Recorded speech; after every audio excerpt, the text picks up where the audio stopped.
now, coming to you live from atop the Lavender Town Radio Tower, it's the one, the only, PoGo.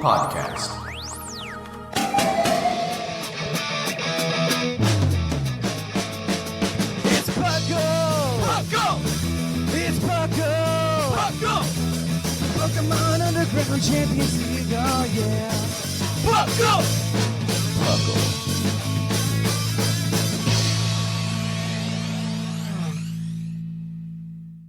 Welcome to another episode of the PoClpodcast. I'm your host, Trainer Thatch, and today we've got the wonderful, fluffiest Whimsicott. Hail and well met. And we've got Sublime Manic. It's just another Manic Saturday. Oh, that's true. Another Manic For Saturday. Mm-hmm. Yeah, I'm waiting for it to warm up. I'm at the point in the winter where, like, I'm just over it. You know what? Yeah, I'm just After over it. I had, like, a blizzard, Yeah, I'm over it. it has been warming up, so I feel you. Yeah, I'm it's over nice. it. I'm over it, you know. But welcome to the PoClpodcast. Puckle stands for the Pokemon Underground Champions League, a nonsensical name we came up with in 2007, where we talk everything Pokemon, from the trading card game to the video game to everything in between. The trading card game, apparently, to like most people's chagrin, they just put up with me doing it. Yeah, they just put up with it because like I'm very energized by it. Like, it's a very cool thing. It's a new way to enjoy the franchise. Mm-hmm. It's a really wild good time. But yeah, what? Oh, I had something. Oh, there's one comment I want to make because something that like I've been getting in like secret channels that people usually don't use to communicate with us, like YouTube comments and like iTunes reviews, and like the Spotify questions and answers or whatever. Somebody put. I think the funniest one was an iTunes review. Somebody goes, "Are you scared to talk about Pal World?" And I wanted to take a minute at the beginning of the show to address this. No. It's not that I'm not scared. Not. It's just that I feel like a lot of people who are like really like, oh man, this is the Pokemon killer, just haven't been around the block as often as we have, right? Like Pokemon prints money. Like, well, there's just one of those things where like when your brand, like there's brand power behind Pokemon, right? Yeah. There's brand power there that Pal World just doesn't have, at the moment at least, right? Let me know when Pal World is big enough that they can arbitrarily make a claymation right show for fun. For funsies, right? Mm-hmm. Exactly. Yeah, I'm not worried about Which isn't a diss on Pal World, but like no one's worried.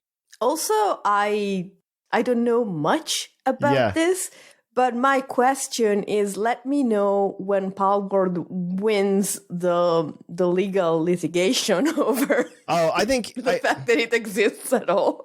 I'm not worried about the legal litigation, but I don't want to get into that anyway. They step right up to the line, so you know. I don't want to. I don't want to get into that anyway. I just want people to know that like it's not that I'm scared. That's not that I'm scared to talk about Pal World. It's that I don't care enough about Pal World to talk about it. Yeah. you know what I mean? You know what?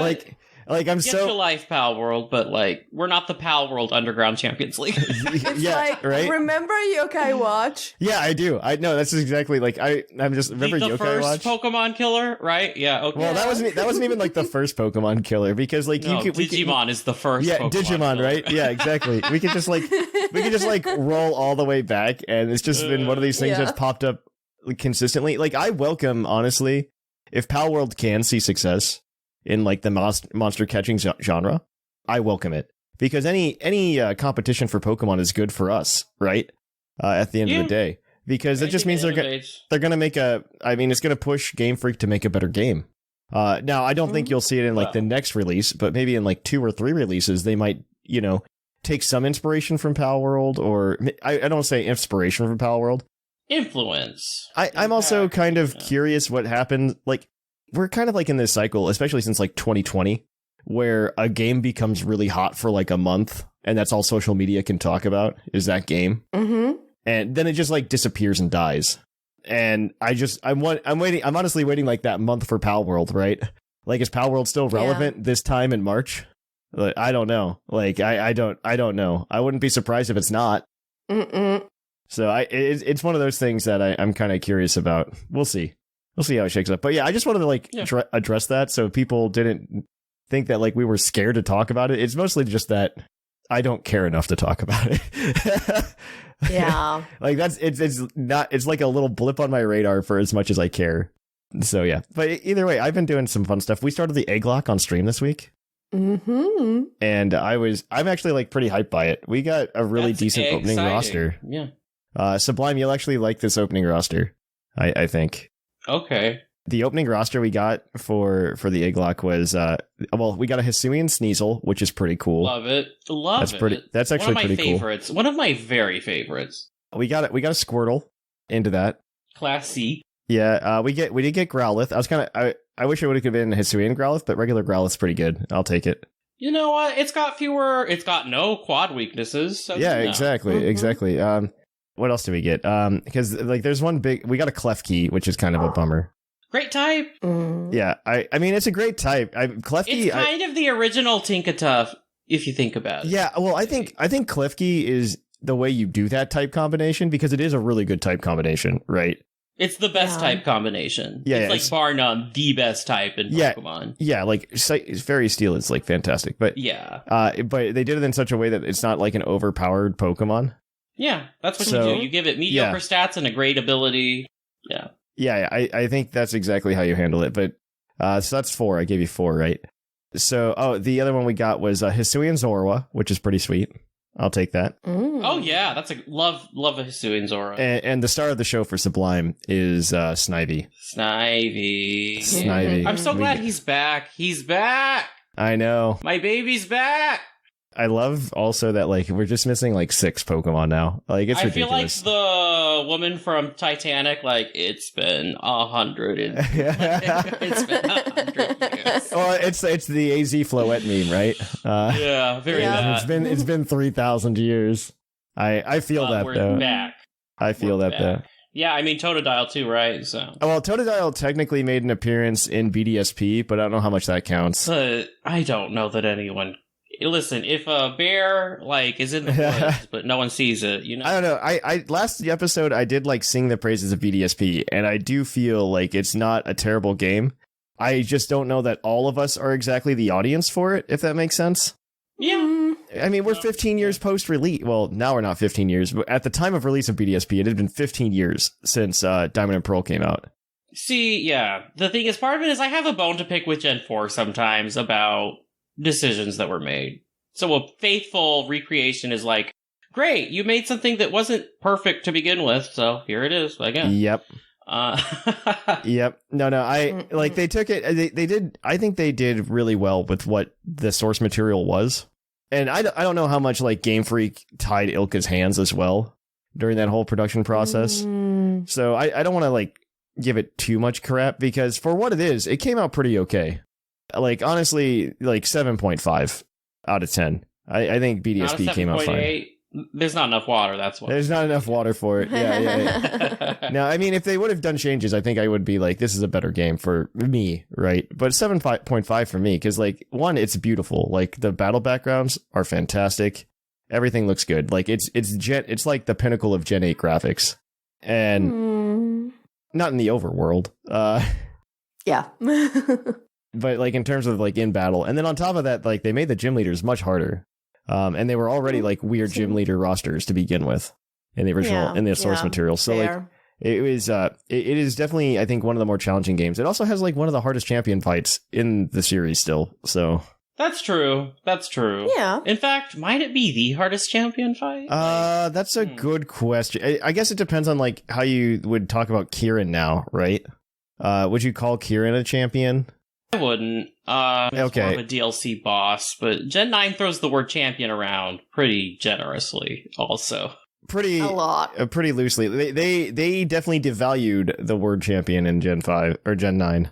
Mm-hmm. Because everybody's a champion. Yep. Everyone's a champion. But yeah, I mean, I took up a lot of time here, guys. I apologize. Anything fun going on for you guys?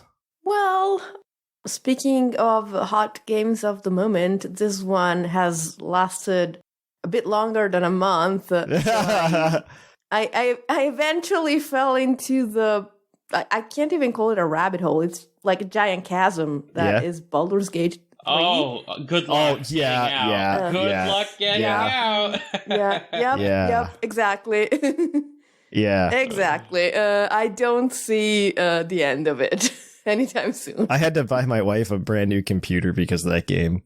Wow. Well, because she I haven't built her a new computer in like 6 or 7 years. And even then, like, I was a poor grad student. So we didn't have, you know, the best hardware in it at the time. Yeah. And so, like, I walk in and, like, I'm watching her play it.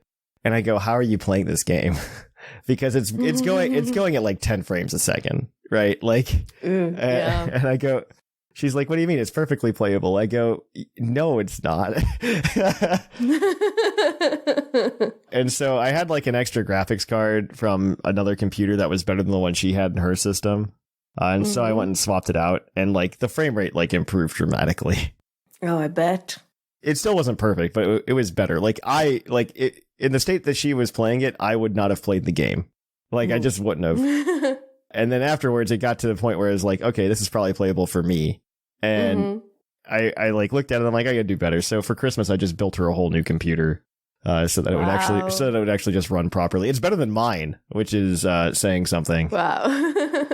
Because like I do a lot of like video production and stuff like that for funsies. Yep. No, I just have the one laptop. So, oh man. Yep.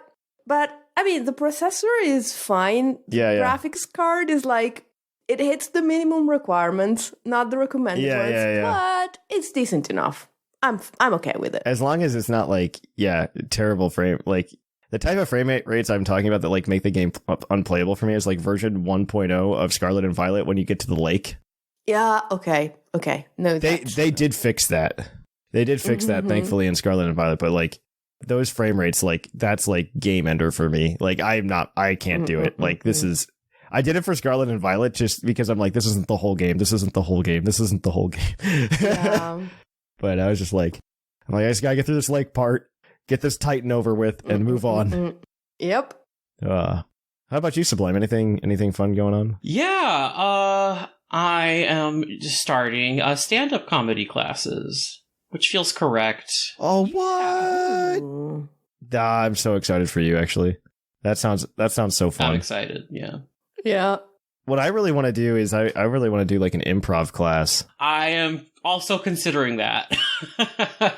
I don't know, like anyone that plays any type of tabletop gaming, I think is inherently more suited to improv because that's what so much of it is. Oh yeah. No, I just want to get better at it, if that makes sense. Yeah, right? Absolutely. Well, this is a funny word to say because it's supposed to be improvised, but like it's practice. No, you're not wrong. Yeah. You're not. No. I think there's a lot of practice in getting into the mindset and like. Yeah, it's a lot of it is like becoming familiar with the people you're doing it with as well. Becoming familiar with the people you're doing with, and just like being comfortable being silly, if that makes sense, right? Yes. Yeah. You have to slowly like chip down at the walls in your brain. Yeah, you have to get through those barriers. So, I mean, thankfully, I've had however many years of this podcast, so that's helped a lot. I don't even count anymore. It's like my birthday now, right? I don't know how old I am. If somebody were to ask me right away, I have no idea what that number is. I just sit and calculate it. I don't know. When did I start Puckle? 2007. That's it. December 31st, 2007. So we're just over 16 years now, I guess. Over half. Oh yeah. Okay. Yep. Wow, that's over half our lives. It's about half my life. Don't talk to me about that. Listen, I have kids now who were born after I graduated high school, and I'm not okay with it. That hurts. Yeah. That hurts. You guys need to change the subject right now. I know. Well, you know what? Let's change the subject and we'll go head over to the news. So let's cue that epic music.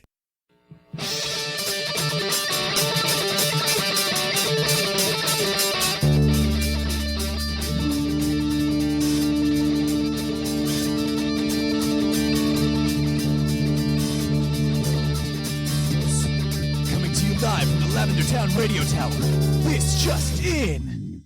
Welcome to the news. In the news, there is not much because we're going to actually talk about Pokemon Unite today, which means we ran out of other things to talk about. Miraidon's coming. That's cool, I guess. Granted, we've known about this for a while. I think Koraidon's either in the game or is coming out as well. A bunch of Pokemon from Gen 8 are also on their way as well. Don't give me hints. A full battalion for Gen 8 that never sees retreat as an option, which is Phalanx, is coming. And an anime antagonist Pokemon from Gen 9. probably Ceruledge, maybe? Or Corviknight, I don't know. I don't know the answers to these. I don't care. But yeah, more Pokemon coming to Pokemon Unite for the 5 people in our Discord server that play it. There you go. We talked about it. That's all you need? Just the 5? That's true. No, it's like the perfect number of people that play it. To be fair, yeah. It's the perfect number of people to play in our Discord server, so... all right, well, I'll let you go on about Scarlet and Violet Sublime. Yeah, everybody loves reruns. And the Ice Terra type Empoleon is getting one this weekend as the 7-star raid. Take Vaporeon, Fire type Vaporeon, right? Yeah, that's the GOAT for that. In theory, it isn't too scary, but the NPCs make it awful because it has Defiant. So Moonblast or Shadow Ball, and next thing you know, Empoleon posting up. So the long expected patch has also released, and Scarlet players can craft Metal Sound and Dragon Cheer is BGC legal. Yay. Woo. They also stopped Wild Smeargle from transforming. Oh, that's good. Oh, which patches the glitch with Oh, there were a ton of glitches. This one was really bad. You don't say. Yeah, I also don't know why this was so big, because I had to wait the full 5 or 6 minutes to update it when it came out on during stream, I did during stream, and it was a pretty hefty update actually, in terms of size. So they fixed something else on the back end. They did. I think the patch notes were several other things were fixed, and they didn't go into details, which, Yeah, they're just we fixed a lot of things. Well, there's a reason it was late, because this was supposed to be a mid-January update. Yeah. They did announce it was coming in mid-January, and it came out February 1st. Yeah. So, of course, it messed up a lot of things. But yeah, I mean, it's nice that we can craft Metal Sound now in Scarlet, so that's cool. They got rid of that Shieldon crafting materials. That's such a huge oversight. I don't even know how they did that. Right? What a huge oversight. It's a big one. That one's just there was just no QA on this, right? Step 1 in crafting materials for a TM, in my opinion, if I am reviewing the game, I would just be okay, no version exclusive Pokemon can be used to craft materials. We just can't do that. And then they didn't even add that many TMs. 70 version exclusive Pokemon. Yeah, I know. So, it just would have taken 1 or 2 people to check and be oh, I can't do that. It's very obvious which game they used to test it, which is Violet. Which is strange, because Scarlet always feels like the main version, and yet it really does. Because I rebuke that. No. A lot of the art, they are always just wearing the orange. They're just wearing the orange in a lot of the art. It's very weird. I don't know. I think they kind of did a weird thing where they boxed themselves in making 2 different schools in the 2 different versions. They should have just made it one school. Yeah. And and they could have both been it could have still been oh, some of the people over here are orange and some of the people over here are purple. It's very weird to have it change between games. As now playing Violet after playing Scarlet, it's very weird just seeing everybody in different color clothes. Yeah. Well, to be fair, Orange and Violet don't exactly look great together. So they don't. They also, I'm very. It's called Scarlet and Violet, and one of the academies is just Orange. Orange, yeah, and not Scarlet. What happened really there, guys? It's I think they made Koraidon before they made the Naranja Academy. Absolutely. Koraidon is kind of Scarlet, So yeah, absolutely. That's my guess. No. I think Koraidon matches the colors much better for sure. I mean, they also did. I mean, they did really well with Indigo Disc and Teal Mask. Those pretty much match up. I think Ogerpon's a little bit more green than teal, but I'll accept it. But the mask is it's the teal mask. The mask is teal. Yeah, I guess you're right. Yeah. Yeah. It just makes me it just makes me go, man, I would love 2 more colors for the rainbow. It would just be so much fun. We can get a full rainbow with 2 more DLC. Well, let me ask you this: would you rather have 2 more DLC or Gen 10? This year, I would much rather have 2 more DLC. Well, we'll see. Because otherwise, Gen 10 is just gonna drop. With a lake that makes you go at 4 frames per second. I don't think there's no world in which we get Gen 10 this year. There's just no world. I hope that's the case. I mean, if you're let us enjoy it, Let's just enjoy what we got. Following the pattern, it's just not happening, right? Pokemon games at least get 3 years of development, unless you're talking about BDSP, but that's a whole other story.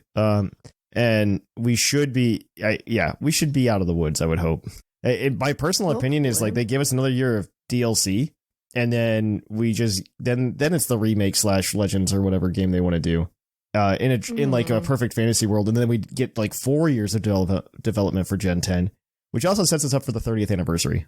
Honestly, I would be fine with having a year in which we just get like remakes / Legends. Yeah. Because a year where it was Legends is fine with me. Yeah, I wouldn't mind.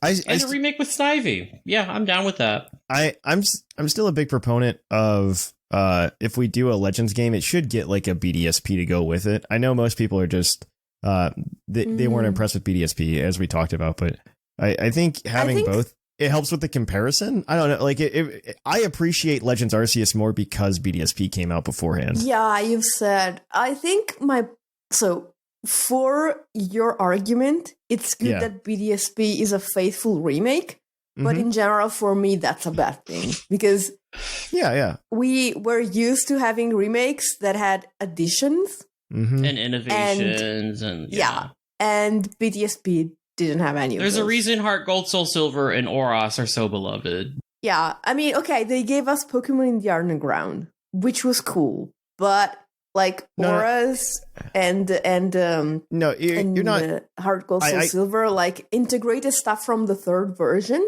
No, I definitely agree with you that BDSP probably should have tried to include stuff from Platinum, and I don't think that would have ruined my experience playing or made any difference between the connection I made between that and Legends Arceus. I do think that now our expectations are managed better in terms of a remake coming out. If that is the case, like we know what happened with BDSP, and I don't think people are going to have expectations that are like, if they say faithful remake, that we're going to get something better than BDSP, right? Well, because a lot of the expectations, raise the bar when you can lower it, you know? No, I'm not. No, I'm just saying a lot of the disappointment with BDSP also came with the fact that a lot of people were trying to hype it up when there was no evidence of them trying to do anything more. And so expectations don't have as far to drop this time. If it does happen. Fair. That's all I'm saying. That's all I'm saying. Expectations just can't drop as far. I'm still going to be sad if we get a remake that is like BDSP because I still see the potential, but I will understand that is how things work now. What Let's about put it that way? How do you guys feel about a remake, a faithful remake, but not of BDSP of Diamond and Pearl? Like we got, but a faithful remake of Heart Gold, Soul Silver. That would be weird because it's a remake. Do you get to carry a Pokemon around? Yeah, maybe. Yeah, of course you would. It would be almost exactly. It'd probably look exactly like BDSP, but Heart Gold, Soul Silver. Gen 2 does still have the distinct advantage of being the only game that had two regions, like two full regions in it. And I think if you just did a faithful remake of that, it would just go very well. I think we've had like 100. It feels like we've had like 100 Gen 1 remakes. So why not another Gen 2? There was a very good comment in the Discord the other day, I believe by Boarky, where he mentioned he's a big fan of just getting all of the games that were done in dual screen remade into single screen. There's a distinct advantage because one is going to increase playability in like future consoles as well. Like if you think about like Virtual Console, I don't even know if Nintendo Switch Online is ever going to get to DS because I just don't know how you do that. You need something like the Wii U to do that. And no one wants that. So the Wii U Virtual Console did have DS on it. It was just done very oddly. Yeah, no one wants that. It didn't even utilize the gamepad. For the record, it was all on one screen. It was very weird. Yeah. So I don't know. Yeah, I think taking Diamond and Pearl and making them single screen was worthwhile. And I think somebody who's never played it before, this was a fun experience. Yeah, sure. Like new Pokemon games are always a fun experience. Yeah. And considering there's probably a lot of people born after Gen 4 that played it on it. Yeah. Like, okay, yeah, you got your Gen 4 experience. Yep. I'm sorry you didn't get to play Platinum, but you got your Gen 4 experience. I'm going to skip Poke Opinion because I feel like this is our Poke Opinion now. Yep. Did we get the Go stuff? Did we talk about? No, we didn't, but it's very short. Go for it. This next Saturday, February 11th, in Go, there's going to be Hisui and the C2I raids. That's it. Yay. And then there's some small Puckle news. First of all, we still have the survey up. If we hit 150 reviews, we still haven't hit that number yet. Or fill out. It's in the description. It's on Twitter. It's everywhere. You can go ahead and... Thatch is going to go ahead and give a Power Rangers lecture on stream. Either about the history of Power Rangers or something adjacent. I haven't decided. It'll be the start of Puckle for Patreon, maybe. Enough people have asked for it. It might happen. I feel like I could talk about it for like 30 or 40 minutes once a month. Yes, you just did half of that before we started the show. Yeah, I did really. I'm so sorry. No, you don't apologize. I actually enjoyed that. But yes, please go ahead and do that. Of course, UUTC signups, our annual tournament for OU, are up on the Discord server as well. So go ahead and join that. Those are up until this Saturday. But that is going to be it for the news, guys. We're going to kick it on over to our trivia segment. So we're going to kick it on over to PokeQuiz, to quiz your co-host on their insane Pokemon knowledge.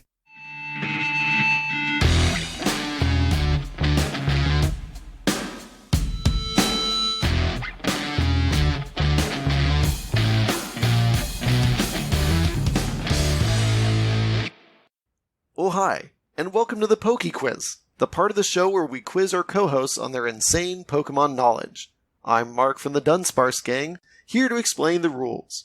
Our fabulous co-hosts will work as a team to answer 5 Pokemon-themed trivia questions that fans have submitted on the Discord server. Each question is worth 1 point, with Pokedex and multiple answer questions worth more, for a total of 7 points. The host can use a free hint at any time. If they get all the answers correct and do not use the hint, they can cash it in for an 8th point. Thank you for that introduction. We're going to start it off with our first question. Our first question this week is going to come from that Steve kid.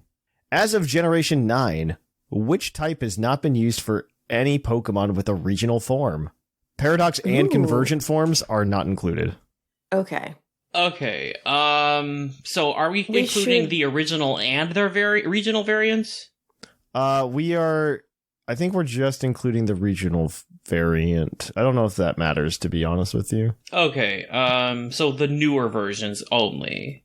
Yeah, that's what I'm going to say. I don't think it matters, but I will double check for you. Mm-hmm. But yes, yeah. Think about it. Think about it in your mind with that information. Got it. Mm-hmm. Okay.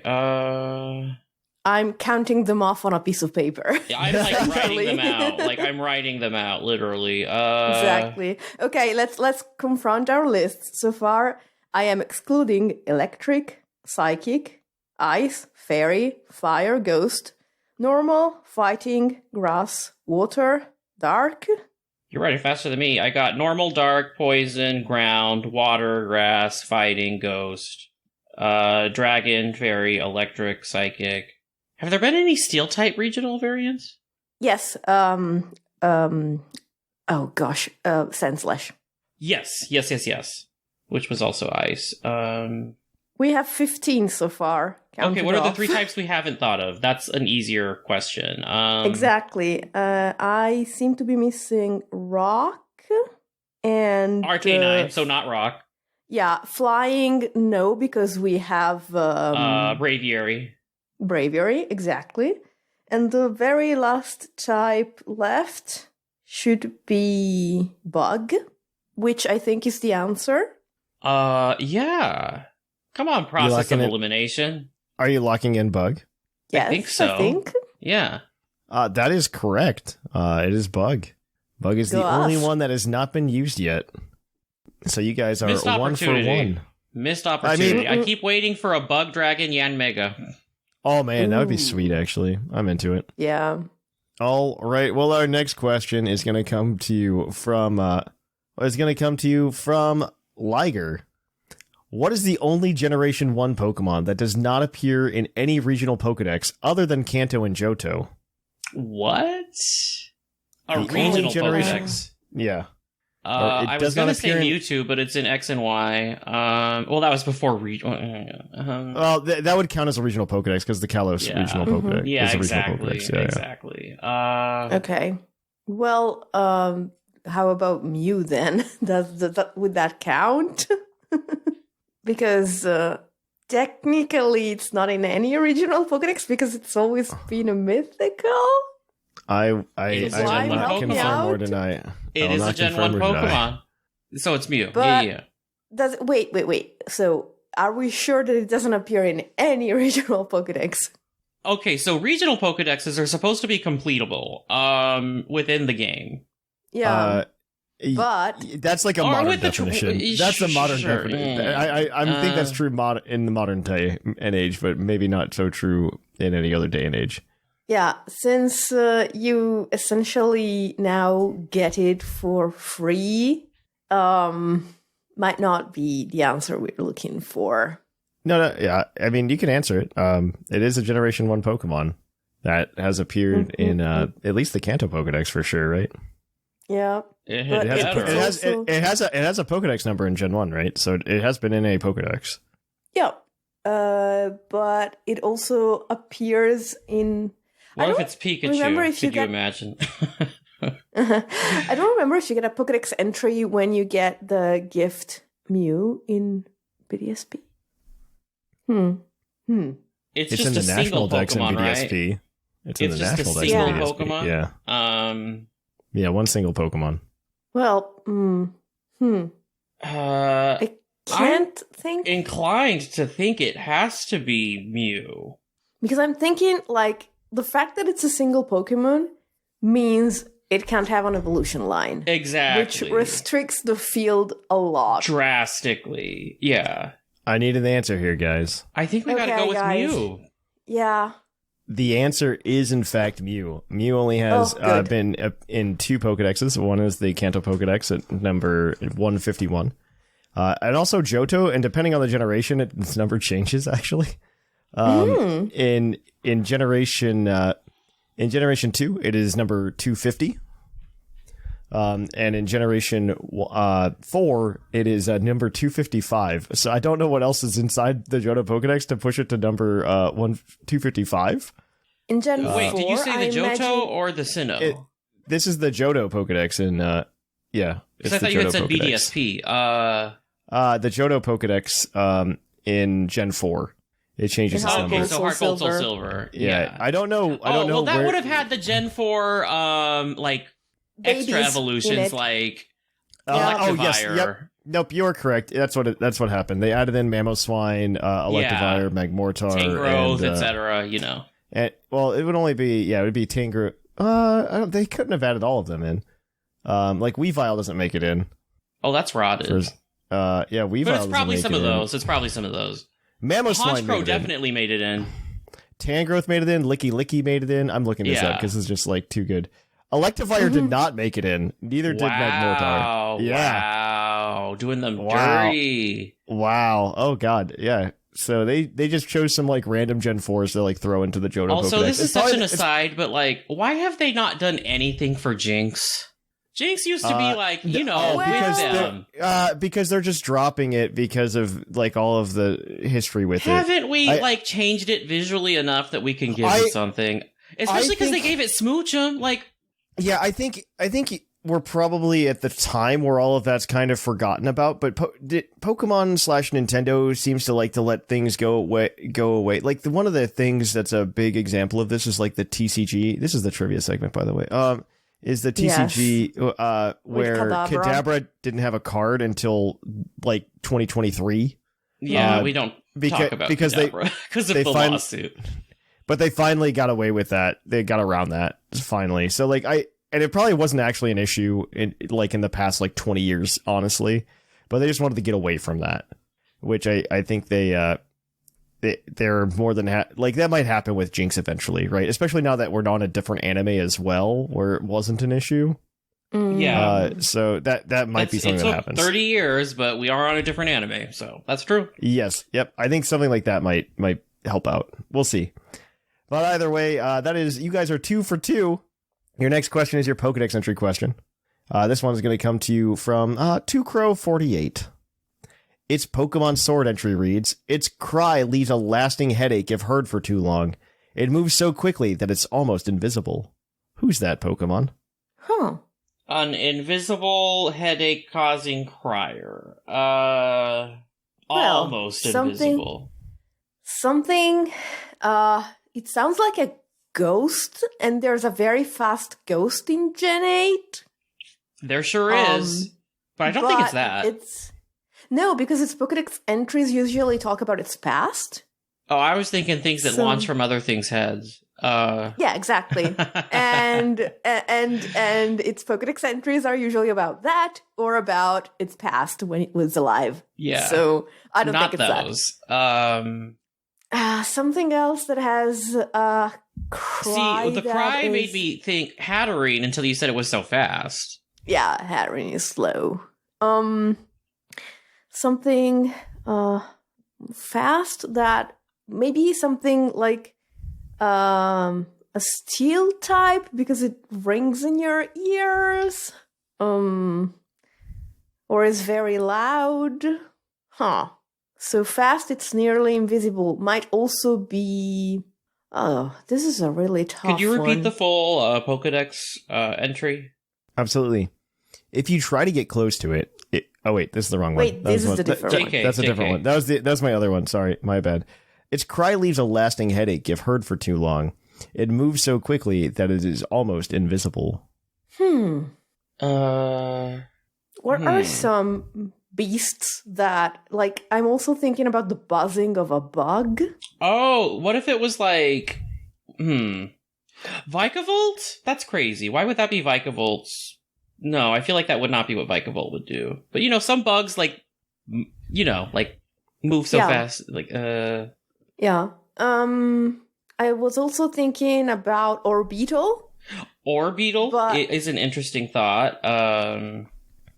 But I don't think it's a fast Pokemon. But, I don't think fast in the Pokedex translates to the speed stat necessarily. That's true. It often doesn't. They say Veluza is fast. It's not. Right, they're like, oh, Pidgeot goes so fast. And I'm like, yeah. Well, okay, we pick one of these answers. Right.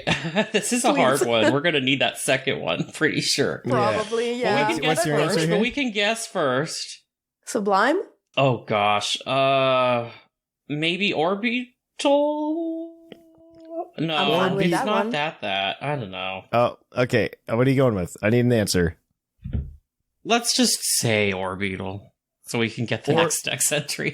Orbeetle is unfortunately incorrect. It is you not don't Orbeetle. say. All right. This is going to be, your next entry is going to be from, oh my gosh, they're all the same Pokedex entry. I was trying to find you a better one than the second one I had, but I don't think there is a better one. All right. This one is from Pokemon Fire Red and Leaf Green. Oh, okay. That says a lot. This Pokemon is so quick, it is said to be able to avoid any attack. It loves to feed on tree sap. Oh, okay. See, that's much more interesting. Still sounds like a bug. It sounds like a bug. I was thinking Heracross, but it can't be. Ninjask. Yeah, it must be Ninjask. Is that your final answer? Yeah. Yes. Ninjask is correct. Yeah. It is Ninjask. All right. Well, you guys are 3 for 3. Your next question is your multiple answer question. And this is going to come to you. Do you guys, I'll let you guys pick. Do you guys want, a question about the Pokemon anime pre-Horizons, obviously, because it hasn't come out in the US yet, so it doesn't exist. Or do you want a question about stat boosting moves? Okay, I haven't seen the entire anime. I don't know that anyone has. That's fair. Yeah. So you want to go with the stat boosting moves? I think so. All right. This one is from Farmer Fox. There are 4 answers here. I only need 3. I'll give you a point for each. What are the 4 moves that can drastically raise a Pokemon's single stat by 3 stages or more at once? Shell. No, wait. That's 2 and 3. 2 and 3. A single stat. A single stat by 3 stages. Tailglow's 1. Tail Glow is correct. You do have 3 strikes, by the way. Tail Glow is 1. Belly Drum? Belly Drum is 2. Belly Drum? Yeah. That's 2. And does acupuncture do that, or is it just 2 it's stages? 2 and then 1. Okay. So drastic. Let me think. There are 2 more. Ooh. Whimsicott, you should know one of these. Cotton Guard. Cotton Guard, you're right. I remember that. For stages. Cotton Guard is correct. That gives you the 3rd one. The one you guys didn't get, the 4th one is Fell Stinger. Oh yeah, but that requires a KO, so I don't think of that as a stat boosting move. And that's not but a stat true. move. You called it do it if you succeed. Okay, I did, but yeah, it's just any move that can do it. But yeah, I'll give it to you. Sure. It's fine. You guys got the points. We're good. Thank you. Speed boost after 3 turns. Yeah. All right, so you guys are 6 for 4. Your next question is your base stat question, as always. And you're up for 8 if you get this correct. This one is going to come to you from Smeargle19. What starter Pokemon has the lowest base stat total? Isn't it something like Meganium or... Starter, so like the base form, I'm assuming. The base form, yeah. So it's going to be a baby, form. you know. Yeah. Well, are we only counting the starter Pokemon like the classic fire, water, grass starter I'm assuming Pokemon? so. Yeah, I'm assuming it's going to be one of them because, like, first of all, it bothers me that these aren't uniform generation to generation. Like, why are some starter Pokemon like higher stats than other? Like, it's obnoxious. I am slightly upset that there is an answer to this. Like, yeah, that bothers me. I don't like that there is an answer to this. So, what generation did they do dirty? I feel like it's 5, but I feel strong. It's also the starters in Gen 5 do have pretty low base stats, but I think if I remember correctly, I've heard about this, and it might be Turtwig, but I might be completely off the mark here. So if you want to use the hint, I'm fine with that. I think we should use the hint. If you don't, we can think about it for another minute. I don't know. It doesn't matter if we use the hint or not, but, like, I don't. Because I see no reason not to say Turtwig. Like, because it's, it's slow, but it's also, like, solid. So I might be, like, maybe I heard about Turtwig having, maybe it has the highest stat of you use it all for 2 hours before it's evolved. Like, yeah, I don't know. What do you want to do, Sublime? Let's say Turtwig. I have no problem with that, unless you want to use the hint, which I also have no problem with. Oh, gosh. I feel like I would like to use the hint because going for possibly 7 is better than just throwing something out there, which I'm really not sure is correct. So the hint I'm going to give you, because all of the starters, one, I'm going to just give you the giveaway that it's not a Gen 9 starter, because I'm going to give you a Pokedex entry from Scarlet and Violet, because all the starters are now in Scarlet and Violet. Oh. And they all have Pokedex entries now. Oh. So I'm going to give you a Scarlet Violet entry for this Pokemon, and hopefully that helps you pick out which one you need. This Pokemon gets worked up easily.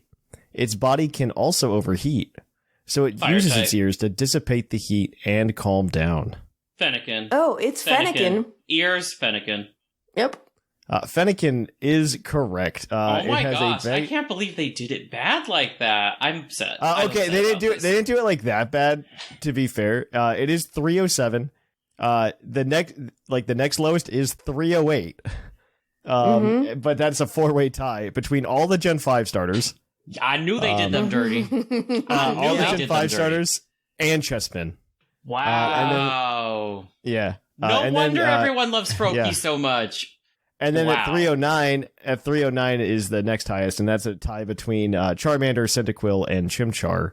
So they made Froakie like Significantly better than Chespin and Fennekin. Wow. I have to find Froakies base stat total now because like we're gonna be like, oh, it's so much better, but it's gonna be like 310 instead of 307, right? Like, yeah, but like, why would you do that? Why would you? Why? I don't understand. You couldn't just I don't know. a point into like HP or something. Actually, oh my gosh, it's 314. You see, that's like 7 over. But I think it's all speed. That doesn't matter. That's still ridiculous. Don't matter. I'm outraged by this. I actually agree with Sublime on this one.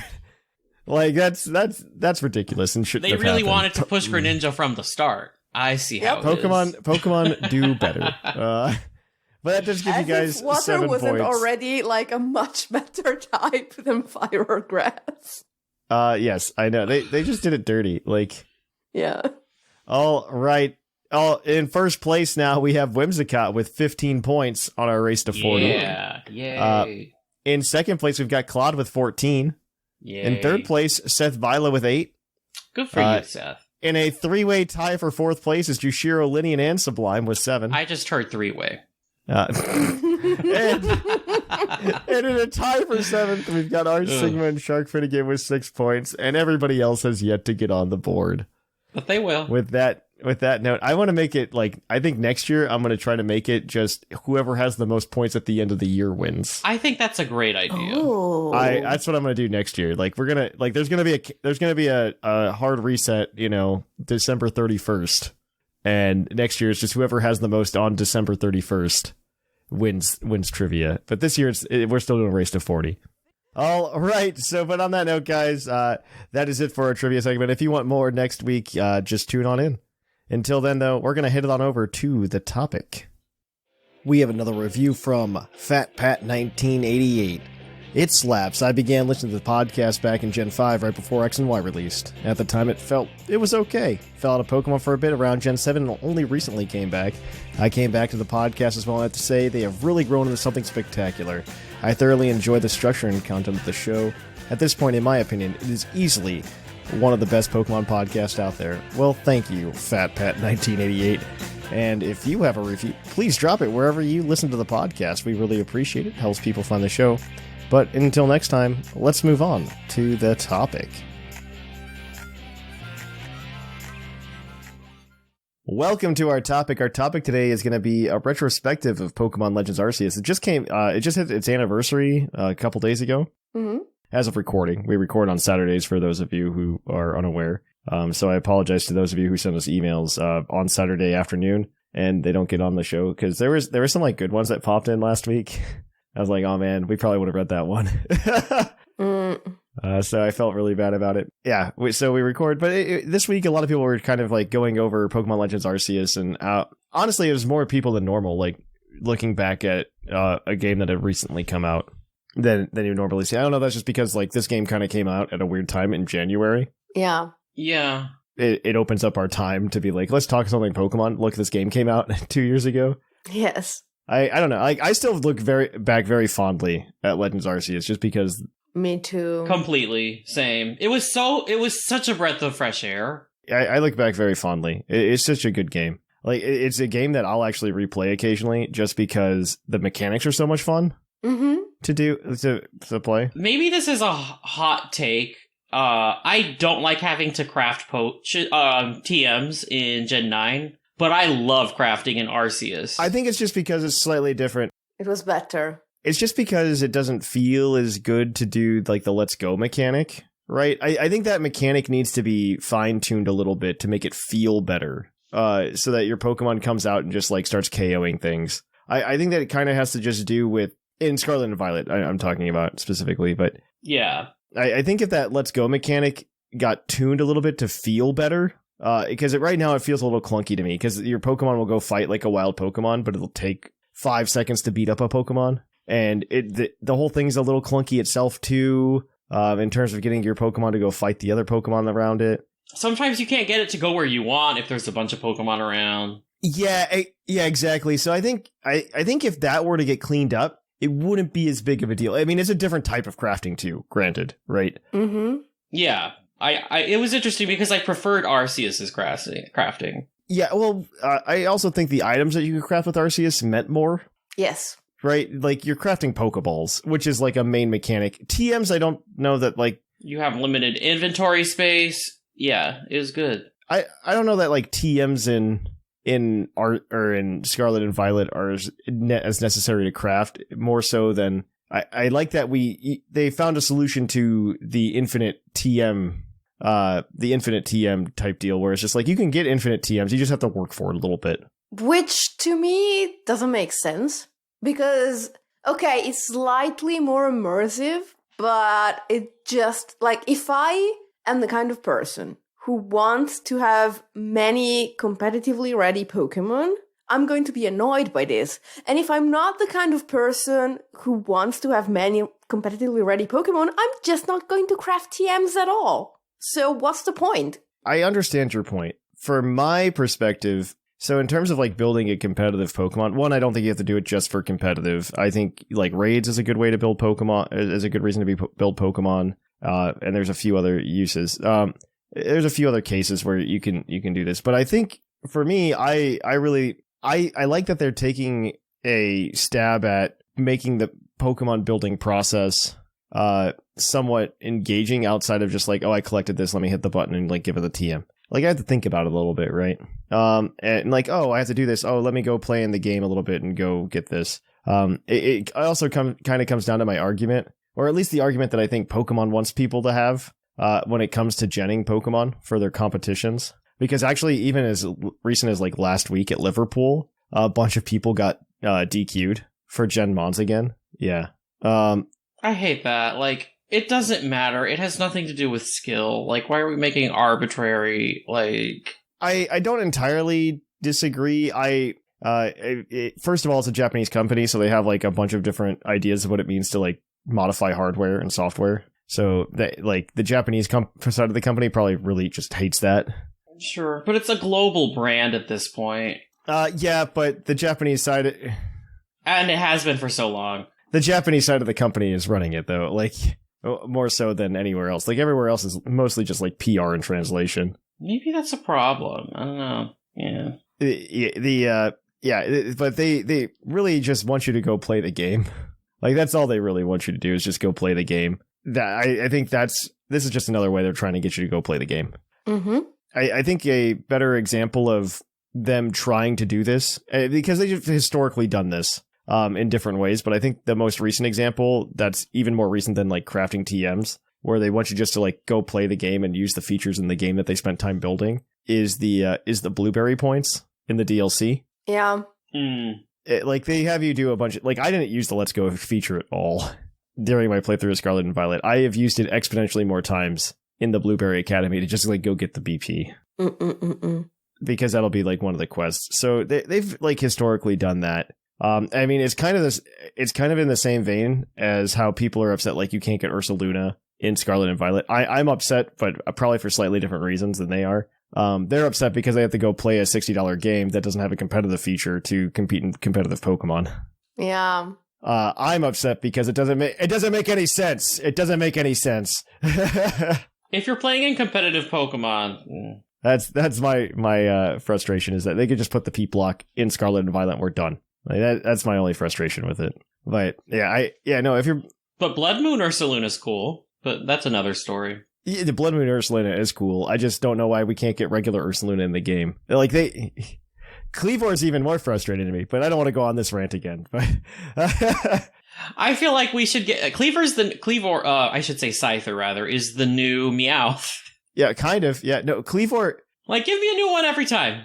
No, you know what's frustrating to me, though, is just that, like, Cleavor, like, we can catch Cleavor now in Scarlet and Violet, but we can't evolve Scyther into Cleavor in Scarlet and Violet. Yeah, it's... Like, I can catch it, and even when you catch it or beat it in the game, it drops, like, the Scyther parts. So they're not even, like, treating... It's very inconsistent. Just give me the Black Augerite. Just give me the Black Augerite, guys. Just do it, please.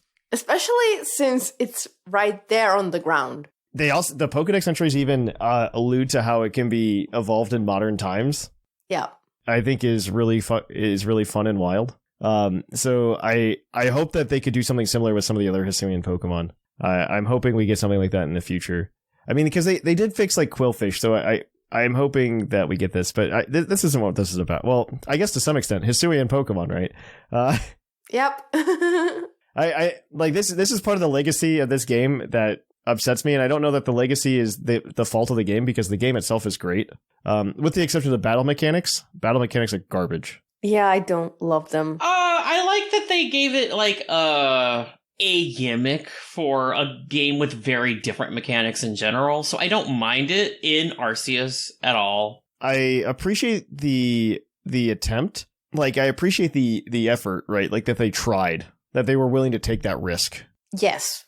Yeah. I just don't appreciate the execution. I don't think the, like, they took the risk, and I'm giving them the feedback that the risk kind of fell flat. Yeah. I will say it makes catching things easier. No, you're exactly correct. I do agree with that. My only issue is I would never want it in like a battle, like a competitive battle. But like, yeah. Yeah. It's very unclear to me when we see it, like how turn order works, in all honesty. When we use it, I think one thing that would have definitely a turn tracker, even like a tutorial on how that works, right? Like just a little bit. Like, oh, if the speed stat is doubled or something like that, this is what happens. Just anything like that. Mostly for me, it was like they made it too. I don't even know how to say it. It's very all or nothing. Yes. And I didn't like that very much because if it had been just a tiny bit more balanced, it would have still made the boss battles hard, but not, frustrating. Yeah, I do appreciate it because it made me at least pay attention to like the stat boosting stuff that I had. I probably, if it weren't for that battle system, I probably wouldn't have bothered like increasing their stats with stones or whatever, or the gravel in Legends Arceus. Mm-hmm. Other than that, though, like, I mean, the battle system is like the one mark I have on that game that makes me go, not that fun. But everything else about the game is fantastic. Like, I think the world is done very well. Mm-hmm. Somebody posted on Twitter the other day, in like celebration of like 2-year anniversary. They just like put some of the art up, and man, that art looks so good. Yes, it does. I liked that art. I'm like, man, this is so good, and I really love like the wide open plains and the fields. It just like Gen like 1 through 4 Pokemon has a certain aesthetic because it's just like supposed to be the Japanese countryside essentially. Mm-hmm. Yeah, it is very much. I think before the style change really took place. Yeah, it's just an aesthetic that I really love. And you know what's worse is like when I was in Japan back in October, I just like really took it in. And I'm like, wow, I didn't realize like how much of this is just Pokemon, like the scenery. Like a lot of the scenery I'm sitting there, I'm like, wow, this is essentially just a Pokemon game. I just thought I thought it was like probably what's the word? Oh my gosh, it's sitting on the tip of my tongue, but I thought it was definitely exaggerated for Pokemon, right? Like, oh, it's idealized, it's exaggerated, but I mean, no, it's pretty much there. Like they like 1-for-1 that. Okay, I see what you mean. Yeah, I thought, well, because like they'll idealize it or exaggerate something. I mean, yeah, it's not like they're recreating literal Japan. It's like a game, but when you realize that sounds very interesting. It's impressively close. So I was very impressed with, I mean, the aesthetic of Gen 1 through 4 Japan, or Pokemon, not Japan, but it is very distinct. And I really love, like, I don't know, it's just like, it's very peaceful and I love it. And the areas were just very well done and very well crafted. I will also say I kind of like that they were areas as well and not just like one continuous world. I don't know, like not everything needs to be like open world, right? Mm-hmm. I really appreciate that because it helps me compartmentalize a lot of the tasks I need to get done. Yeah, it was it worked well for that game. Let's say that. No, for sure. Here's the thing. I don't feel like just because everything's not in one giant world that it's not open world. Like, I felt like the regions in Arceus were a great size to be able to explore and adventure. Yeah, like... No, they were a perfect size. Honestly, I'll get... And if you combine them all together, like, it's a big world. Like, just because you can't go from one to the other all at once, and I'm like, that's fine. That doesn't bother me at all. Which is actually very close to it's very close to like original Pokemon if you think about it that way too. Because I mean, yeah, and you're in Jubilife City and you got like 4 exits out, right? You have to load the next route. Mm-hmm. It's not directly there. You have to choose which one you're going to go to. I don't know. I didn't have a problem with it. I know some people at like the outset did. I don't either. I think the numbers are just like, or not the numbers. That's where I want to go next. But I just think that the game itself is done it's crafted very well outside of the battle system. Like, I love catching Pokemon. It feels good. Yes, I love it too. Oh god, it was like revelatory. Yeah, the first time you catch things. It was. It's one of those things. Like, the game just has to feel good, which is why I say following Pokemon or the Let's Go feature in Scarlet and Violet. I think it could work. I just think they need to tune it to make it feel good. I think Arceus was actually so good. Great gameplay loop. Like, I don't even know how to explain it. It's like it formed a core memory of playing. Oh, yeah. So much so that when we got to Scarlet and Violet, I kept mentally reaching for I'm going to crouch in the grass and throw a Pokeball at this Pokemon to catch it. I know. That needs to happen next. Like, we need to fuse these concepts. No, you're absolutely correct.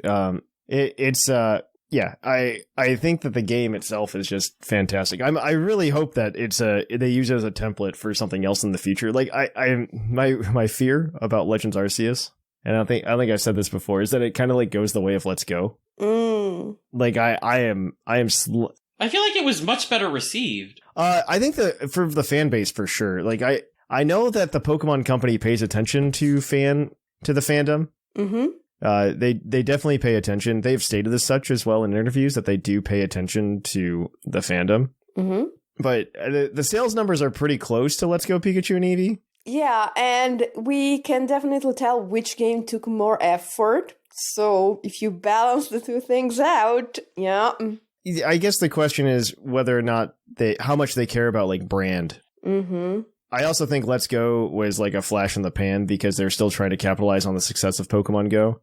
I agree. Pokemon Go's kind of dying now. Yeah, and I didn't say it, Wyatt. I'm so sorry. If it still makes money, you know. So sorry. I think the thing you have to do when looking at the numbers is you have to remember that Let's Go was the first Pokemon game on the Switch. No. So, like, I don't think Let's Go... I think if a Let's Go got released now, it would not do nearly as well. Exactly. I mean, it would not do nearly as well. Right now, I think... this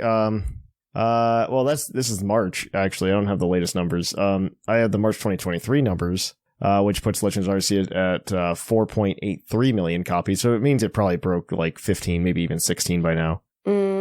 That's pretty good. That's slightly higher than Let's Go, actually. Which had two versions. Which had two versions, so it got artificially... I don't know that at the end of the day the Pokemon Company cares about whether it has two versions or not, but I do think Legends Arceus... I think Legends Arceus was also kneecapped a little bit by a January release as well. Yep. Which, I imagine... And they have to know that when they're looking at the numbers. Oh, yeah, no, somebody has to be smarter than I am, and if I could figure that out, right... And it's not just a January release, it's a January release like 2-3 months after another Pokemon game. After another Pokemon game. Yeah, exactly. So yeah. And the other thing that I think, if they are paying attention to the community, one thing that I noticed throughout the community or the reception to Legends Arceus is a lot of people who haven't played Pokemon in a very long time came back to Legends Arceus. I had seen a lot of that during the release. So... Well, I feel like it was so much wish fulfillment for what people wanted a Pokemon catching experience to be like, and I think it's very good at that. And it's pretty good, actually. It's very good at what it does. With the exception of the battle mechanics, if they made like a game that used regular Pokemon battle mechanics and Legends Arceus type catching, I think yes. I think that would be a very good game. Because maybe you could find a way to do like an agile and strong type deal, but I do think that the way they did it is very good. What I would like is if it was only in the game and not competitive, if that makes sense. Like, if you could only do them to catch wild Pokemon or something. Exactly. Yeah, you can only have it in competitive. Another thing about Legends Arceus that I have loved and has been, I feel like, expanded upon, especially with the DLC, is having relatives of characters appear. I feel like that's been a very fun thing that I feel like Arceus kind of started. No, they definitely... I do like that we also get... I like that they didn't do it for a new region per se, right? I like that. Well, one, they did a really cool thing where they made up regionals, which I think is very cool. Mm-hmm. To have Pokemon that existed in the past. Now, if they could just make it like get out of their heads about their own internal lore and just let me have those Pokemon if you're going to put them in my game. I mean, listen, if we can revive fossils. Mm-hmm. Mm-hmm.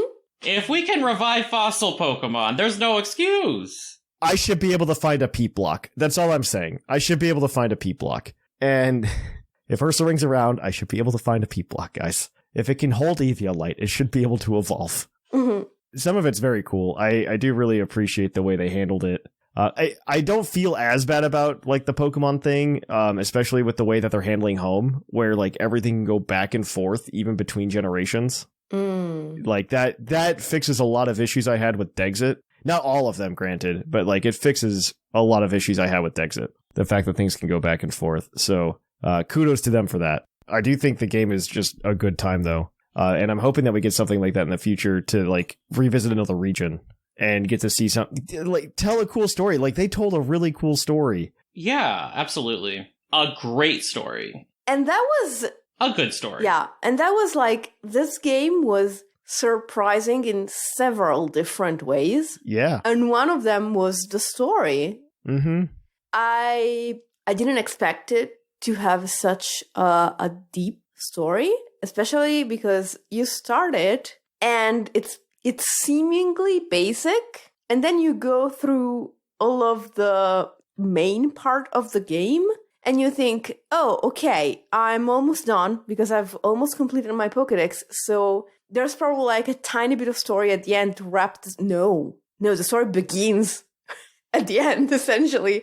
And that was such a pleasant surprise. Okay, it's not paced terribly well, but it was a very pleasant surprise. Pokemon's been very good about story in general. I also love what they do. I mean, the stories have been getting better for sure. In more recent years. I also love how you get to see the city grow over time. I think that's really smart, and I would love to have seen something like that at the academy or something. Like, have like a home base that you can grow or develop or see change over the course of the game. So I also wonder with this, the way that they crafted, well, I don't want to say the way the game went and how it was received so well. I wonder if Game Freak is also like intentionally building up like old lore for some regions. Like if you look at Paldea, for instance, like it feels like a lot of the lore in Paldea is just like being set up just so they can do a Legends game at some point. Oh, I see what you mean. Yes. You know what I mean? Like it feels very heavy-handed. Like 800 years ago, we had a king. We had a kingdom. That's true. Yeah. Yep. And he got the ruinous treasures. And all of this like past lore. Heath went down into Area Zero 100 and some years ago and investigated Area Zero. And so so a theory I've been seeing float around a little bit recently. And this is like, I don't know. I've been like deep diving like theories about what's happening because I have no idea what they're going to announce on Pokemon Day, in all honesty. Like I can't, like everybody's like Gen 5 remakes. I just don't know how well you could do that. Me too. One, that's also a basic response, and Pokemon, as of late, hasn't liked being basic. I'm gonna be honest with you. Listen, be that as it may, I think they are going to remake all of the DS games, and that includes Gen 5, yeah. I hope that includes Black and White, too, because I don't know how I would live. Yeah, I would love to see how they handle that, very much so. Yeah. Yes, that's what I really want to know, but I'm wondering if like there's a chance that even like soon we could see like a Legends Paldea or something like that. Because like some of the things that are just like unanswered are just like, okay, well like Koraidon and Miraidon do look like a Cyclizar. Why is that? Why did Heath go down there with the Cyclizar? Why did he go down? Why is that a note? Why is that there? And I would love to see like a thing where like Heath creates like the first Koraidon or Miraidon. I don't know. Like I wonder if they're just like setting it up so that they could do Legends types games with the current generation. Granted, I think it's more fun to go back to older regions, like Legends Johto. Yeah, I was about to say. Like I think it's a really cool way to like go. Legends breathes Sinnoh, yeah. Like we were just talking about earlier about how that we didn't really like the Faithful remake aspect of Brilliant Diamond and Shining Pearl because they didn't add anything. But what if we considered that like the additions that were made to BDSP were just Legends Arceus, right? Like, no, sorry, that's a different thing. What? Yeah, I'm not quite sure I get your. I think in terms of development, it's not right. Like in terms of the work, the effort that they have to put in. But it's a different company. It is to an extent, but you have to realize, like, you think Game Freak isn't like or I shouldn't say Game Freak. You think Junichi Masuda isn't looking over Ilka's shoulder, like? No, I think Game Freak gave Ilka the script, and Ilka built the blocks. Absolutely, but. I also don't think they gave Ilka enough time to properly parse everything. In all honesty, also fair, because they did like typical Pokemon games, including like Heart Gold, Soul Silver, Omega Ruby, Alpha Sapphire, did have like a full 3 years of development, like a normal Pokemon game. In the case of Brilliant Diamond, Shining Pearl, it was not 3 years. It was a year and a half. Which is half the time. Like, hey, and so like all they're doing is they're going to take the Gen 4 game and like plop a new GUI on top. And that is exactly what happened. I mean, we got Mew and Jirachi freebies, so that's kind of cool. I'll take that. Yes. I'll take that. Like, demythicalize all the mythicals, please. Literally, mythics shouldn't be a thing. Yeah, I agree. Speaking of that, by the way, in terms of like a Legends game or even just like more Paldea content to come potentially, there is like in the Scarlet and Violet book, there is just like a picture of a gorilla Pokemon that's just never seen in the game. There might just be more to come, like in some form or another. I mean, it could just be like as dumb as like a Zaru drop, which I think is a little hollow after Pecharunt, but it's definitely possible that there's more to come on the Paldea front. So I wouldn't be surprised if like Legends Paldea is something like in our future, though I would much rather have it be like Legends Unova or Legends Johto, even Legends Hoenn. Yeah, and then have Legends Paldea in a couple of years. I'm worried that people are less hot on Legends Unova because of the Indigo Disc. I feel like that's the future. Let's go to the past, give it both. Mm-hmm. Yeah, I don't think you're entirely wrong. I think the Indigo Disc was a lot more Unova love. Yeah, but I'd like to think of that as a precursor of things to come. And if people don't like that, too bad. Very potentially. I wouldn't be surprised if we got that because they were just like, oh, we're developing these areas anyway. Let's just like double dip. I don't know. Like, I mean, BDSP and Arceus came out around similar time, so like I see it as a precursor. Yeah. Oh, no. I would hope that any, like, vanilla Faithful remake is accompanied by a Legends game in the future. Like, I think the BDSP Legends Arceus model is very good, very easy for everyone involved. Mm-hmm. Because, one, it gives old fans an old game that they probably didn't have access to. Because how much does it cost to buy a copy of Pokemon Black or White right now? Yeah. Let me look this up. Because, like, Pokemon Black on eBay right now, if I were to buy the cartridge, is probably... well, this one says $249, but like that's probably not true. That's sealed. Mm-hmm. But like if I wanted to buy a copy of Pokemon White right now on eBay, it's looking like around $70-ish for like an original copy. Is what I'm looking for, and that's just cartridge only and everything. So I mean, giving somebody the chance to buy it on new hardware for that price, I think is worthwhile, as well as like a Legends game to go along with it. A Legends game for like us, right? Exactly. I think you could argue, actually, that if you wanted to do a Legends game, the two best regions, like the ones that already pretty much have a plot set up, are Johto and Unova. Okay, so if we want to go through every generation, I think almost every generation except for Gen 3 and Gen 1 are probably decent candidates. Gen 7, maybe not so much. In Gen 2, you obviously have like a bunch of just historical stuff you can do. Especially centered around Ecruteak City, which I think... Ruins of Alv, what's the story? Yep, exactly. Yeah, I think you could pull off the same thing with Ecruteak City that you did with Jubilife City. Like, you just do it. Yeah. And then you could Generation 4 we just did. Generation 3, there's not like a lot of historical stuff that's in there. Gen 5, obviously we got like the story of the original dragon. I think honestly that one's probably shallower, but I think they could build something and make it cool. It's so set up for it. Exactly. Mm-hmm. And then you've also got Gen 6. I mean, you've got like the whole Pokemon War 3,000 years ago, right? The thing with Gen 6 is that you know the story in detail. Whereas because you actually have a person who was there. Like, you know the story is exactly what you've been told because you have a witness right there. You have AZ. Instead, in Johto and Unova, it's Legends. So you have a far bigger playground. I still think you can pull it off with AZ. I think you can still pull it off. You absolutely can, and I would actually love that. But I think in general, you have a lot more potential in Gen 2 and 5. I don't disagree with you. I don't disagree with you at all.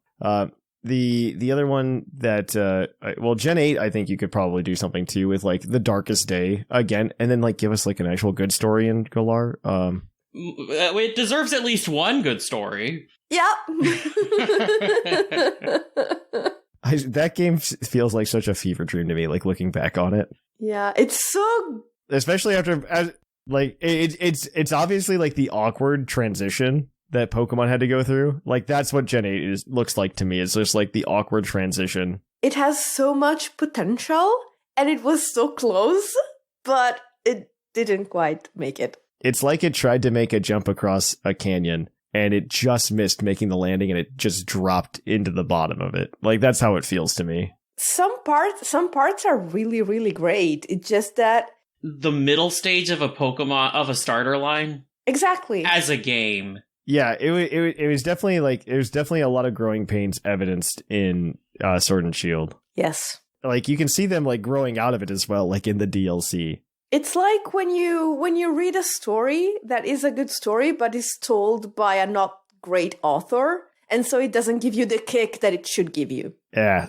I agree with that. Yeah, I mean, they're fine. They're still Pokemon games, so they're still good games, but... Yeah, absolutely. But they were so close to being so much better. I did mention the cost of a copy of Pokemon White being $70. I would like to point out that a copy of Heart Gold and Soul Silver goes for far more. Yeah, what is it, 110, 125? It's about 110, 125 now. Yeah, I figured. So... just throwing that out there for everybody, that one's more expensive, and that could be, we could remake a remake, which we kind of did with Let's Go. But should we have? No. We shouldn't have done Let's Go. I think it... I think if you would have gotten a BDSP version of Kanto in the place of Let's Go, it would have done just as well. That is my personal opinion. I think the Let's Go catching mechanic was unnecessary. I think Meltan was unnecessary. Yeah. Hopefully one day I can evolve my Meltan in a Pokemon game that is not Pokemon Go. I think that's going to have to happen soon. Sooner rather than later. Yeah. Because I think they're going to stop pushing as hard on Pokemon Go. They kind of already have, but we'll see. But yeah, I don't know if I have much else to go on. Like, Legends Arceus is a great game, and it's a great... I hope they just don't drop it. Like, I really hope they don't drop it. Yeah, same. I want to see another Legends game. Please let me see another Legends game. If it's not this year, maybe next year. I'll be so hyped, though, on Pokemon Day. I'm actually really tempted to take Pokemon Day off. Ooh, wow. Yeah, right? I typically won't do this kind of stuff. I'm tempted to do it just to, like, react to it live and just be, like, super hype about it. But I guess we'll see. We shall see. I don't know, do you guys have any final thoughts or anything I didn't get out, or you didn't get out, or I talked over you or something? I want another one. No, I just agree with you. Yeah, give us another one, Game Freak. So on that note, though, guys, we're going to wrap up the topic, and we are going to go ahead and kick it on over to the Pokemon of the episode. Catch you on the flip-flop.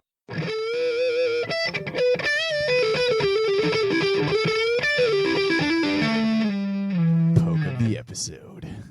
Welcome to our Pokemon of the episode. Our Pokemon of the episode this week is National Dex number 157, Typhlosion, the Ghost Flame Pokemon. It's Pokemon Legends Arceus entry for Hisuian Typhlosion says, set to purify lost forsaken souls with its flames and guide them to the afterlife. I believe its form has been influenced by the energy of the sacred mountain towering at Hisui's center. I'm just glad they changed its stats to not be Charizard. Yeah. It's no longer Diet Charizard. Yeah. I mean, it gave it something different. Yeah. Oh, wow. They actually, divvied up the stats pretty well on Hisuian Typhlosion. That's pretty cool. It's solid, and I like the lore behind it. Yeah. Because what they did is they took a tiny bit of HP, because it's a ghost, Mm-hmm. and a tiny bit of speed, because it's more laid back than regular Typhlosion, and they put it in special attack. Yeah. Because it does get angry, it goes all out. And I like that. I was honestly, very shocked in general that they actually touched the starters and gave them Hisuian forms. I did not expect that, because if you look at the rest of the starters, none of the others have regional forms, right? Yeah. I am very shocked by that. I remember talking about this, and I was on your side. It was like, there's no way they touched just one starter out of a trio. Right. And instead they did. I mean, Charizard got 2 megas. They give certain starters more than others, so Yeah, megas, I think, are also slightly different than regional forms. I don't disagree, but I do feel like they are willing to, obviously the Pokemon Company is more than willing to experiment. Regional forms aren't tied to a mechanic, right? Because this is the one thing that they've let transcend multiple generations now. Mm-hmm. And more than 2, by that I mean. It's gone through 3. Granted, we only got 2 regional forms in Gen 9, which is probably fine. Granted, Gen 9's not over, right?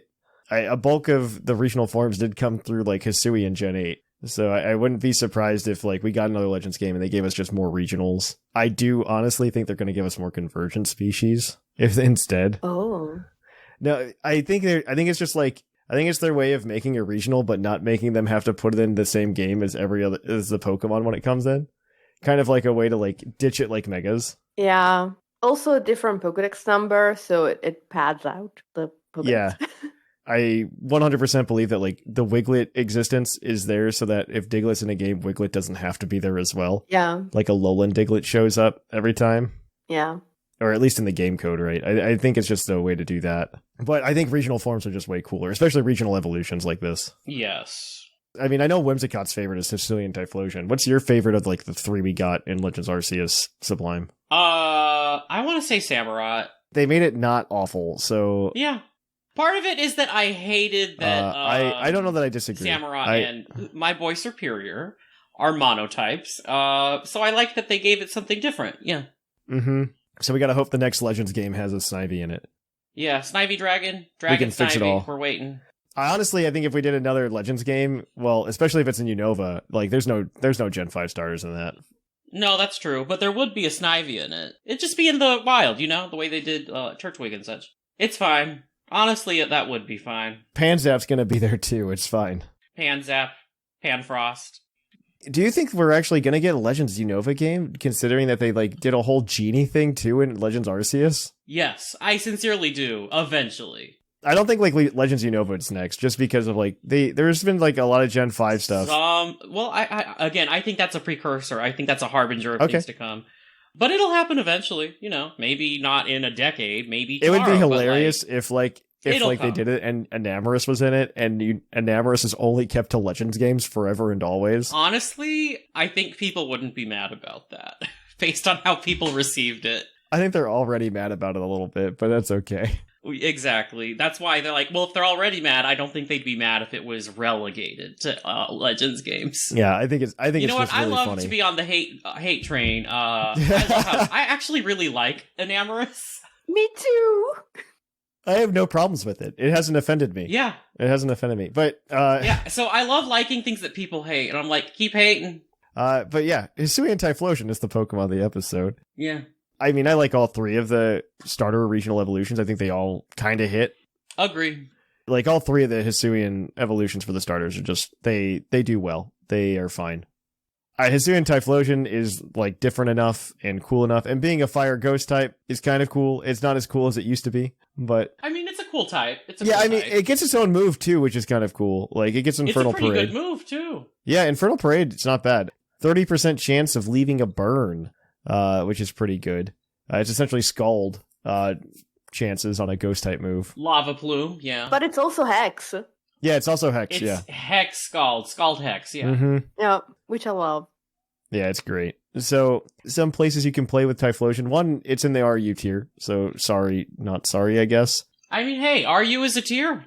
It's not like it's in PU or NU, you know? Or ZU. Right. RU is a real tier. Ghost Fire is a decent type. And I didn't realize it has, like, base 95 speed, which is actually pretty good. Yep. It's not a bad speed tier, actually. A couple ways you can run it. First of all, you heavy-duty boots, because it's a fire type and stealth rocks are a thing. A thing, yeah. Yeah, so also its hidden ability is Frisk, by the way, which I think is cool and interesting. Like, it's weird that it gets it, and to be fair, like, Blaze is only an okay ability. Yeah. I mean, information is always valuable. I'm all for that. And so if you just run it with a speed boosting nature like Timid, you can get away with bunch of stuff if you run like max attack, max speed. Mm-hmm. I mean, it gets access to fire type moves, so you run heavy duty boots. You could maybe even see like a choice scarf set. Yeah. And just click Eruption. Yes. You could probably do that. If you're doing that, I would just run regular Typhlosion. I'm going to be honest with you. Just run regular Typhlosion. You get a little bit more speed out of it. It depends, I guess, if you also, I don't know, need a spin blocker and you don't have another one. But that's very like, niche. It's fine. It's fine. But yeah, you get access to like Fire Blast or Flamethrower. You can run Will-O-Wisp if you want to like really bank on Infernal Parade. This is for like not Choice Scarf.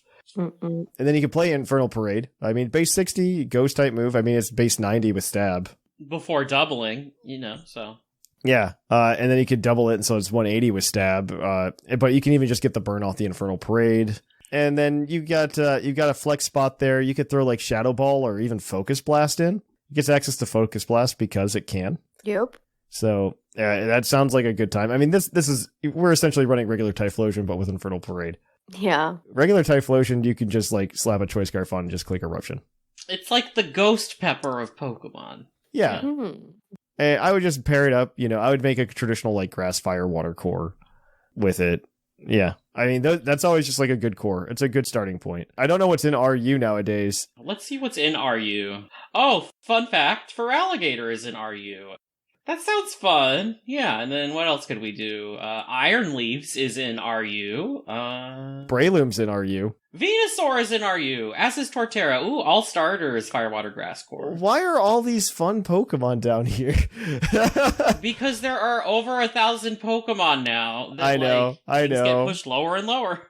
Enamorus is in RU. What's going... come on now. Chestnut. Hisuian Zoroark is down here. Yeah. Slitherwing, Swampert, Galarian Zapdos. Yeah, you can definitely have a lot of fun in RU. Man, there's a lot of good things down here, actually. I do recommend... Oh my gosh, the Paldean Tauros is down here too. Oh my gosh. Okay. There's some good stuff in RU. Little did we know, RU's might be where it's at. RU's where it's at. Hisuian Typhlosion had a card too. It had a V and a V-Star. I guess it still has one because they haven't been rotated yet, but it's not very good. I wouldn't play it. There was like a Hisuian Typhlosion deck that was like floating around for like a hot second when Astral Radiance came out. Because it's all about putting damage counters on your opponent's Pokemon, but that Sableye kind of like killed that mechanic for everybody. Yeah, it's like 3 energy too. Like 2 psychic and a colorless Hollow Flame for 180. That's not very good. 3 damage counters on your opponent's bench Pokemon anyway. You're like, who cares? And then its V-Star power is an attack for 1 psychic, Shimmering Star. If your opponent's active Pokemon has exactly 4 damage counters on it, that Pokemon is knocked out. Both Hisuian Typhlosion and also the Hisuian Decidueye cards both were all about like putting damage counters on things.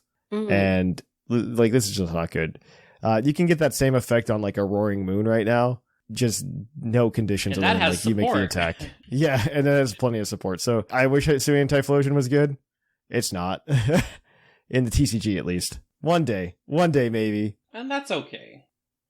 Yeah, you can't get all W's, okay? You're not Charizard.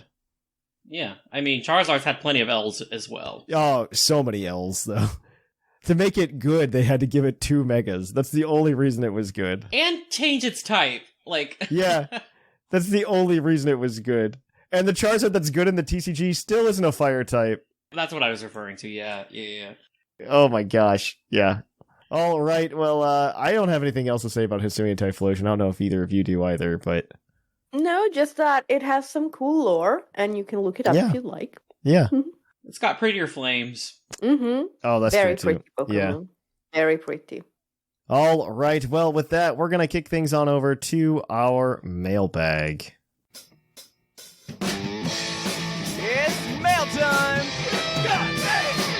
Send in your emails! Mail!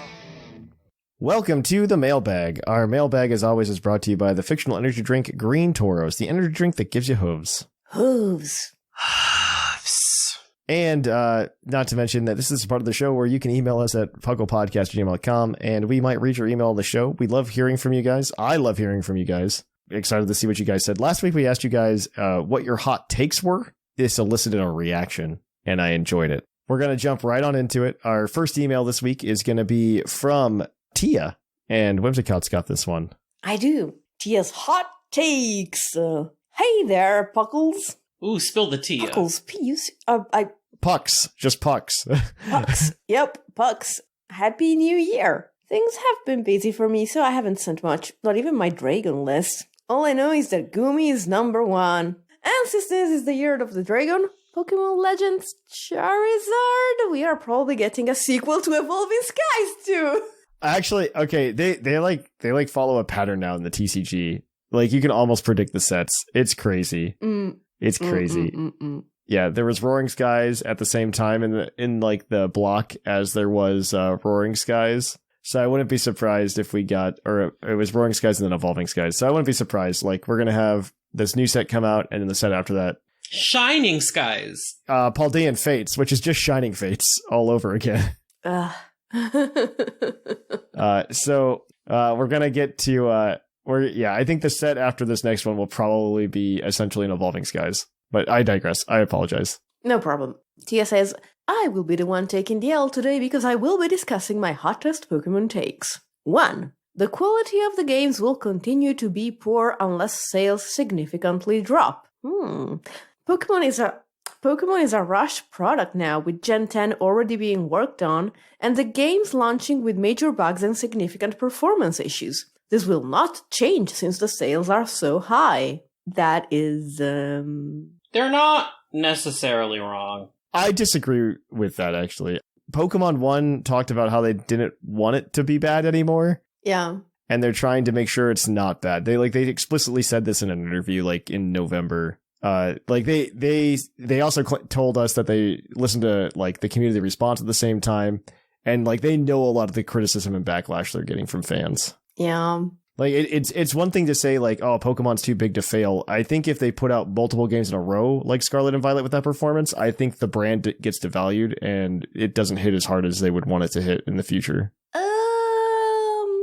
I do think it's too big to fail, but it's good that they're aspiring to be better. I do think it's too big to fail, but it might, I don't know, it might start to get a bad reputation in certain circles that they probably don't want to have. That's exactly what I that's what I meant. I don't think I mean, like, Pokemon's going to fail, but I do think that they'll, like, it's going to be one of those things where it's just like, oh, here's this little pocket of the internet, and they're not going to be able to grow into other areas because they've devalued the brand in that way. Like, they can still sell 24 million copies of a Pokemon game to suckers like me, but they won't be able to like do Pokemon Concierge and have people still respect it.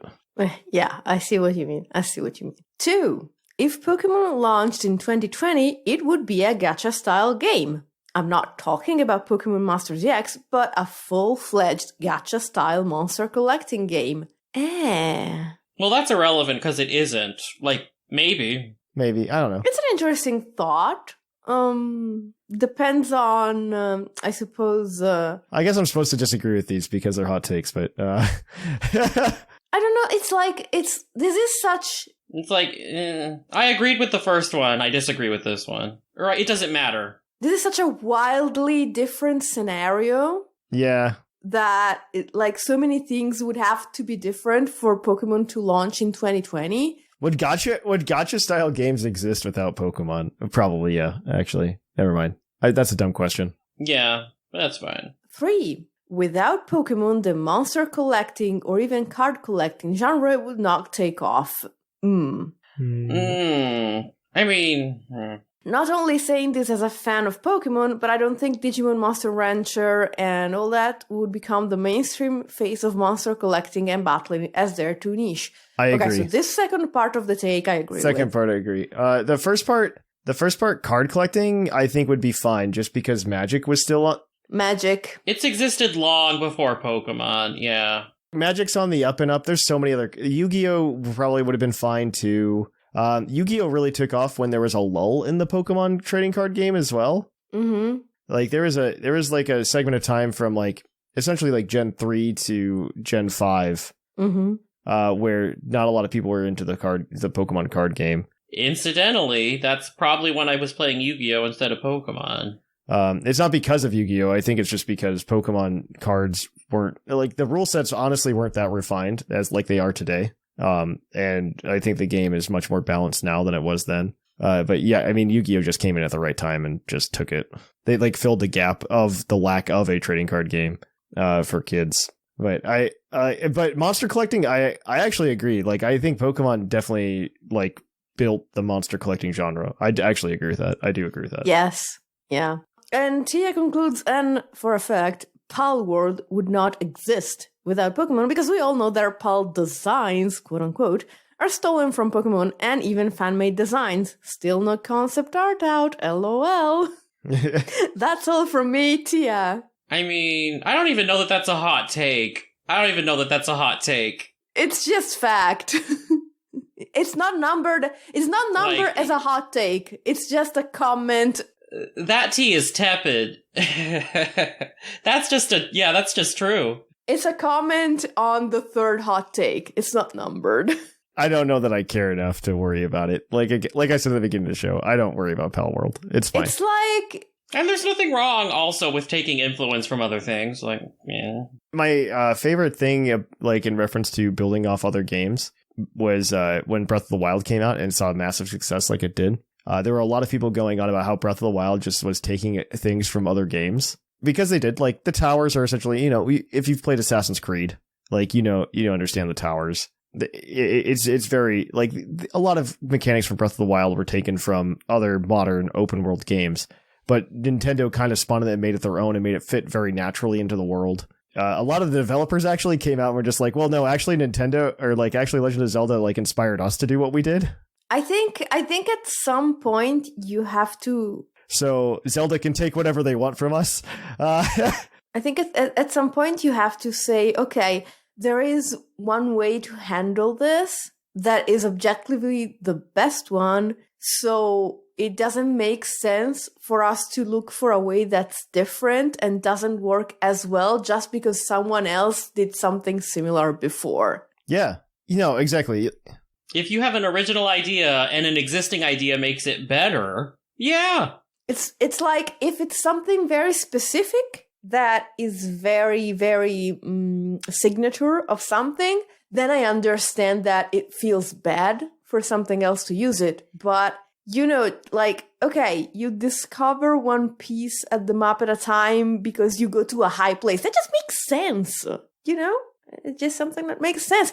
And if you go down that route at a certain point, you're just saying, oh, this game is copying this other game because you click things to interact with stuff.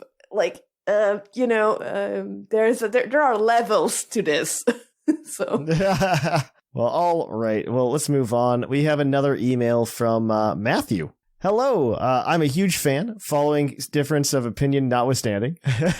For context, my perspective is that of someone who went from Gen 1 Blue as a small child to Gen 8 Sword, and as an adult after a lengthy hiatus, and who has since played multiple early and later generations, and I just agree strongly with what seems to be universal consensus that the Pokemon game should be made more difficult, or include multiple difficulty settings. The Pokemon games have gotten significantly easier. In Generations 1 and 2, significant grinding against wild Pokemon was required significant grinding against wild Pokemon was required before you could think of taking on the next gym leader, to say nothing of the initial lack of XP share, which in the earliest forms wasn't terribly useful. This is Thatch inserting his opinion briefly. I don't think that grinding it makes Pokemon games harder. I think it makes them more tedious. It makes them less fun. Yeah, I think one of the best trends in gaming is like moving away from grinding. Exactly. And I think it's a necessity, actually, because think about it. Okay, so back then, how many Game Boy games did you own? 3? 4? And how many games can you play now for free? Like, you can't make your game boring or people will just not play it. Even with grinding and being on a comparable level, battles were difficult, and potion/effect cure items were essential. See, I'm okay with that. I think Pokemon battles should be hard. Granted, Gen 1 was also just like broken in 7 different ways at once in any battle. It's the blueprint, you know. And since money was in short supply, you had to be careful about what potions you used and when. Legendary Pokemon were hidden off the beaten path, and they were strong enough that catching them was something of a challenge. Even the humbly Wigglytuff took some doing, since Jigglypuff only had a 10% spawn rate on Route 3, and there were exactly the number of Moonstones in the game that were needed to get it, and other Moonstone using Pokemon to evolve. I don't know if that's a good thing, personally. I think I think infinite resources for evolution should be allowed.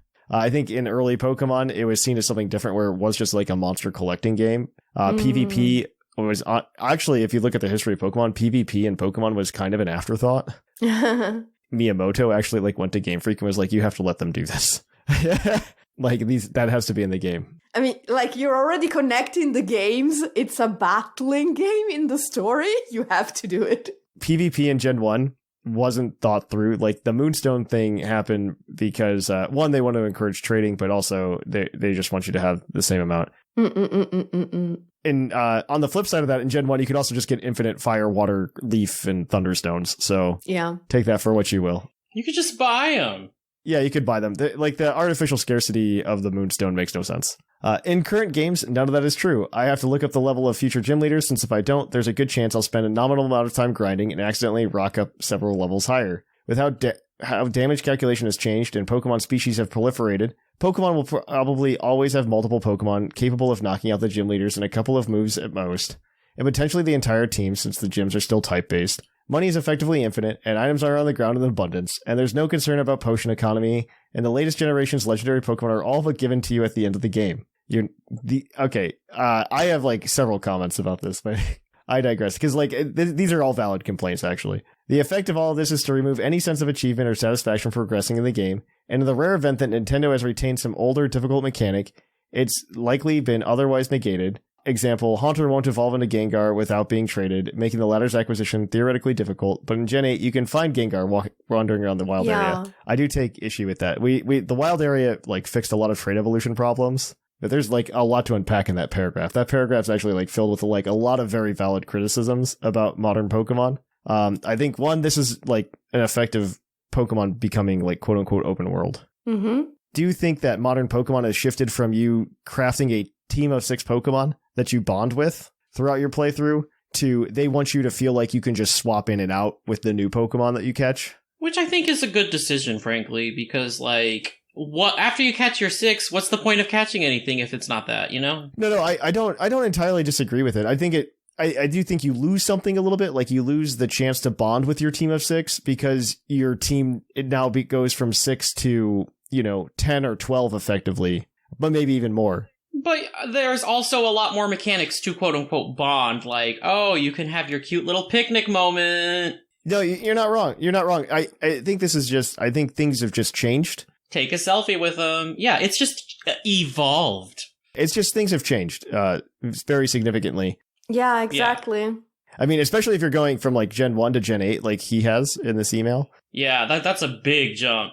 So, like, he hasn't seen, like, the slow progression like we have. So, I mean, I completely understand what he's saying. I do recommend to him Tamahiro on YouTube, formerly Tamashi Hiroka. She has very similar opinions. So, I mean, go watch one of her video essays. She'll explain it. I actually, like, very much enjoy her stuff. I agree with a lot of her opinions. At this point, the games provide almost no challenge, and an equal amount of thought and effort are required to beat them. Given earlier games were also for children, and they still sold like hotcakes, I don't think things like higher levels, slower leveling, less money, and difficult to acquire Pokemon would necessarily alienate massive chunks of the audience. But if Nintendo was concerned, with many other companies have been able to successfully implement multiple difficulty settings and make for radically different playing experiences. Even if no other changes were implemented, a second mode where 50% experience were awarded, and gym trainer levels were 20% higher would be a marked improvement. But what would be like other than like making the game harder for yourself, what would be like, why would you want to do that to yourself? I don't know. I don't see a world where I'm just like, yes, I'm going to play on medium difficulty for less experience points for no gain, other than saying I did it on medium difficulty. Just play Indigo Disc. Yeah, no, the Indigo Disc is like fixes most of this, actually, in my opinion. Just go play Indigo Disc. The battles there are like a very good example. Most of these concerns would actually be fixed by letting you turn off the experience share. Just one click. You're not wrong, and I don't know why they took that away. I do not know why they took that away. I also think that, like, I still think they should do it. So, like, it's so easy. Give people a choice. I'm sure it's mechanically incredibly easy to, like, put an on-off switch on there. It was there before. Yes. And we know that Pokemon's code just builds on top of itself infinitely. Still. I think as of late it's somewhat better, but I think it's somewhat better. I think they cleared out a lot of the old garbage. I think it all goes back to what I was saying before, is that a game you need to sell in 2024 needs to be a game of a certain sort, because people have a shorter attention span, a lot of options, and a lot of options, and thank you, social media. I don't even know if it's a social media thing. I think it has a lot to do with that. Is responsible for shorter attention spans. I think we just have a lot more going on, too, in general, as people. I think Pokemon essentially said, okay, most of our target audience will appreciate an easier game. And they said, okay, we will still sell it to people who want to challenge themselves, because A, it's Pokemon, and B, they can, I don't know, Nuzlocke the game, go through it with one Pokemon. They can do whatever they want. And, they just make the base game that is for everyone. And yeah, it's not perfect for everyone, but it's usable by everyone. And they, again, sell like hotcakes. So it's reasonable when you think about it. Yeah, I think it's definitely like a cost reward. I do think some of the Pokemon are still hard to catch.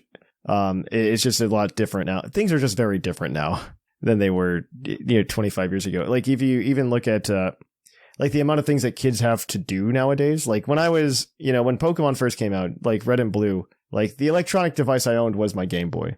And you look like a kid now. That kid probably has access to an iPad, probably the Nintendo Switch. Mm-hmm. Possibly a phone. Possibly even just like a regular PC. I don't know if it's the same over there, but potentially a phone, yeah. Oh, definitely a phone. Yeah, exactly. Yeah, you have a better handle on this than I do, Sublime. That's for sure. Yeah, like by the time you're in middle school, you almost assuredly have a phone. When I was a kid, which is several years before you guys were kids, but not, as many years in between when you guys were kids and when kids these days are kids. So I had maybe one extracurricular activity after school. Like once or twice a week, I would do a sport or take dance lessons. And the rest of my free time was free time. Nowadays, like my boss has, I think he's 14 years old now, her son. And like every single time, I hear her say, okay, so he has guitar lessons, and then he's going to karate, and then I'm like, do these kids ever have free time these days? Yeah, I know.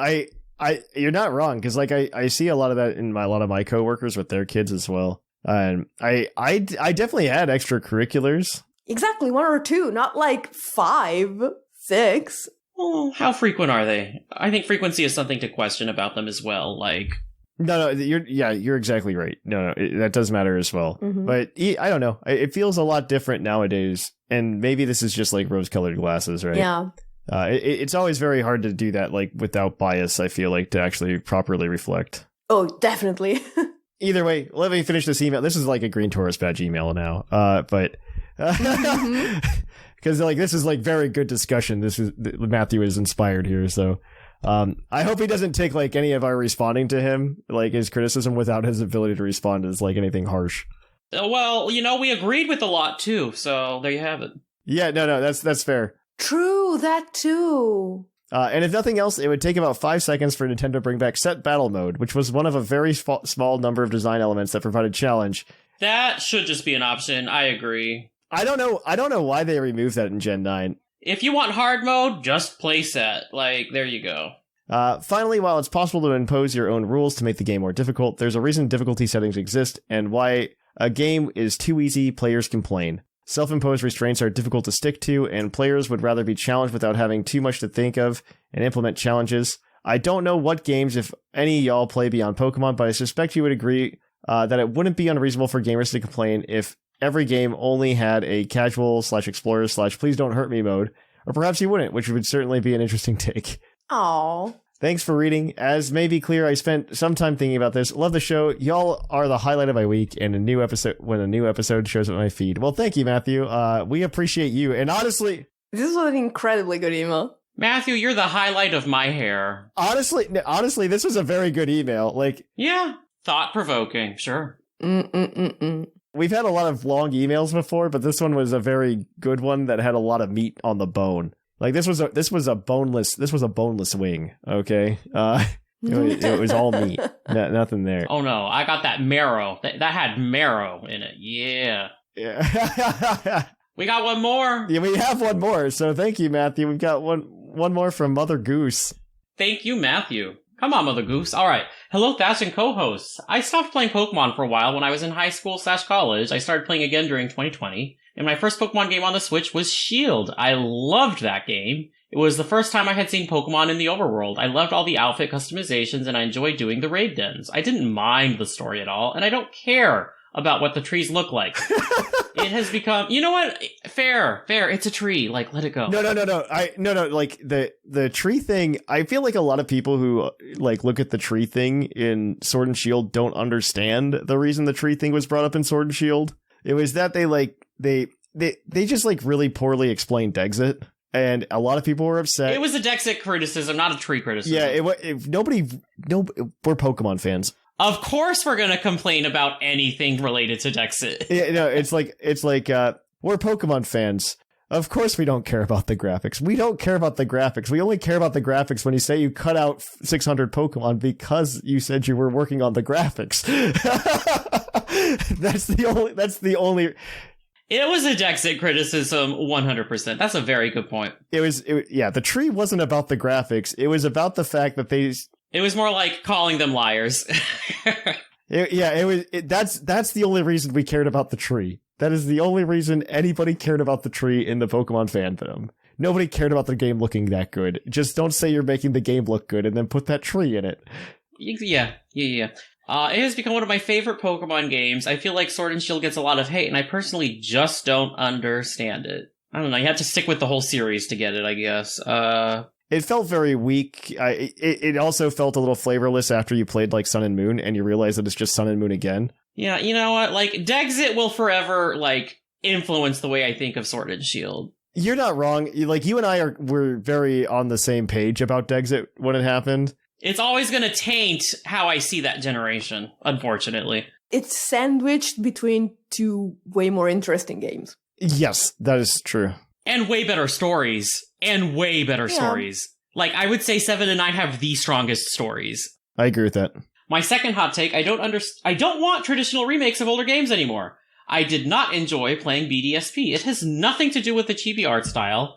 That actually grew on me. And everything to do with the fact that I'm an adult playing through the game and not a kid anymore. I don't have hours of time to grind to make Pokemon stronger, and I already know what's going to happen in the story. Pokemon has built an amazing world with interesting characters and lots of lore. I think we should start revisiting regions and getting completely new stories, evil teams, and rivals there. It would be cool to visit an old region with the timeline set 30 years after the original games and have new Pokemon introduced to the ecosystem there. Maybe some gym leaders could retire and you battle them in the post-game. Legends Arceus was definitely refreshing, and I hope more games branch out and do something different with a familiar region. Prescient, yeah. Oh, they just described Black and White 2.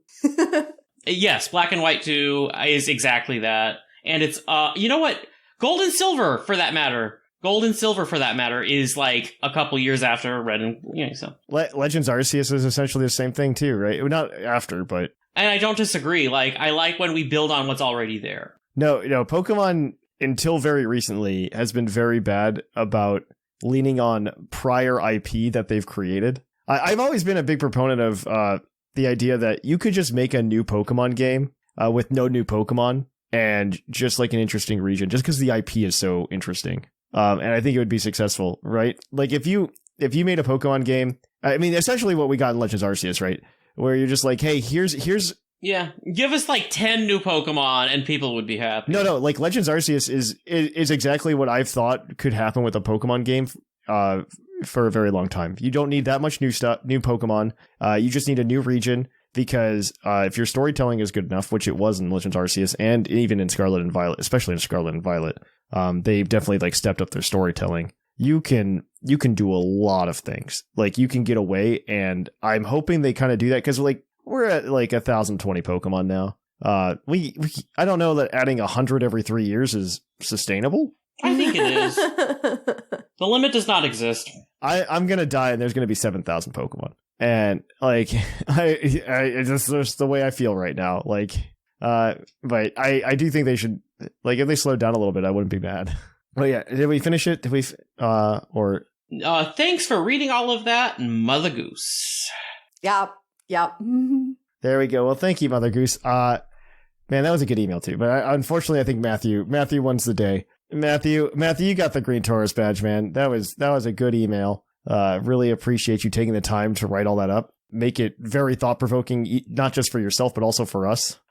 So I do really appreciate that. So thank you for that. If you would like to email us next week, this week we look back on Legends Arceus. I would love to hear what you guys think about Legends Arceus. What were the best parts? What were the worst parts? Did you like the battle system? Maybe I'm in the wrong. And maybe you liked it for reasons and you think it should stay. I'd love to hear it. Please let me know. Or do you have an idea for a new battle system for the next one? Maybe Legends Unova has like a future/past one.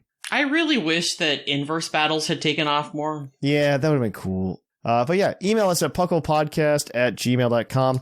If you want to keep up with us throughout the week, you can, of course, go to our Discord server at pucklediscord.com. You can catch up with us at Twitch at twitch.tv/thepucklepodcast, where I'm streaming on Wednesdays and Claude's streaming sporadically. More Egglock this week. I'm very excited. We only got through like the opening and got the team set up, like I talked about at the beginning. I'm so excited to actually like get through the playthrough. Every time we complete like a major mile mark in Violet, we're gonna hatch like 3 more eggs, just to expand the roster and maybe get rid of Klefki. I don't know. I don't understand you. It's such a good Pokemon.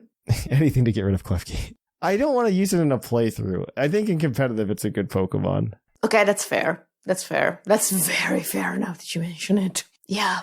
You, of course, can follow us on social media, Twitter, Facebook, and Instagram. You can follow us also over at YouTube at youtube.com/pucklepodcast. Maybe you're already listening to us there now. And of course, you can always help support the show, either by going to Troll and Toad at trollandtoad.com. Paldean Fates is still over there. You can pick some up using code PucklePod5 at checkout to get yourself a 5% discount. Additionally, you can also help us out at Patreon at patreon.com/pucklepodcast, where we've got extra shows for you guys. We just released Game Corner this last week for the January backers. Though if you join now, you get access to all that back catalog as well. So if you feel like doing that and helping out the show, you can do that. Of course, we've also got t-shirts at the $20 tier. It's $20 tier. So if you want to get Puckle merch, that's the only way to do so right now. But yeah, I think that is that's everything we've got. Yeah, I've been Trainer Thatch. I've been the fluffiest Whimsicott. And as always, I remain Sublime. And here in the Lavender Town Radio Tower, it's closing time.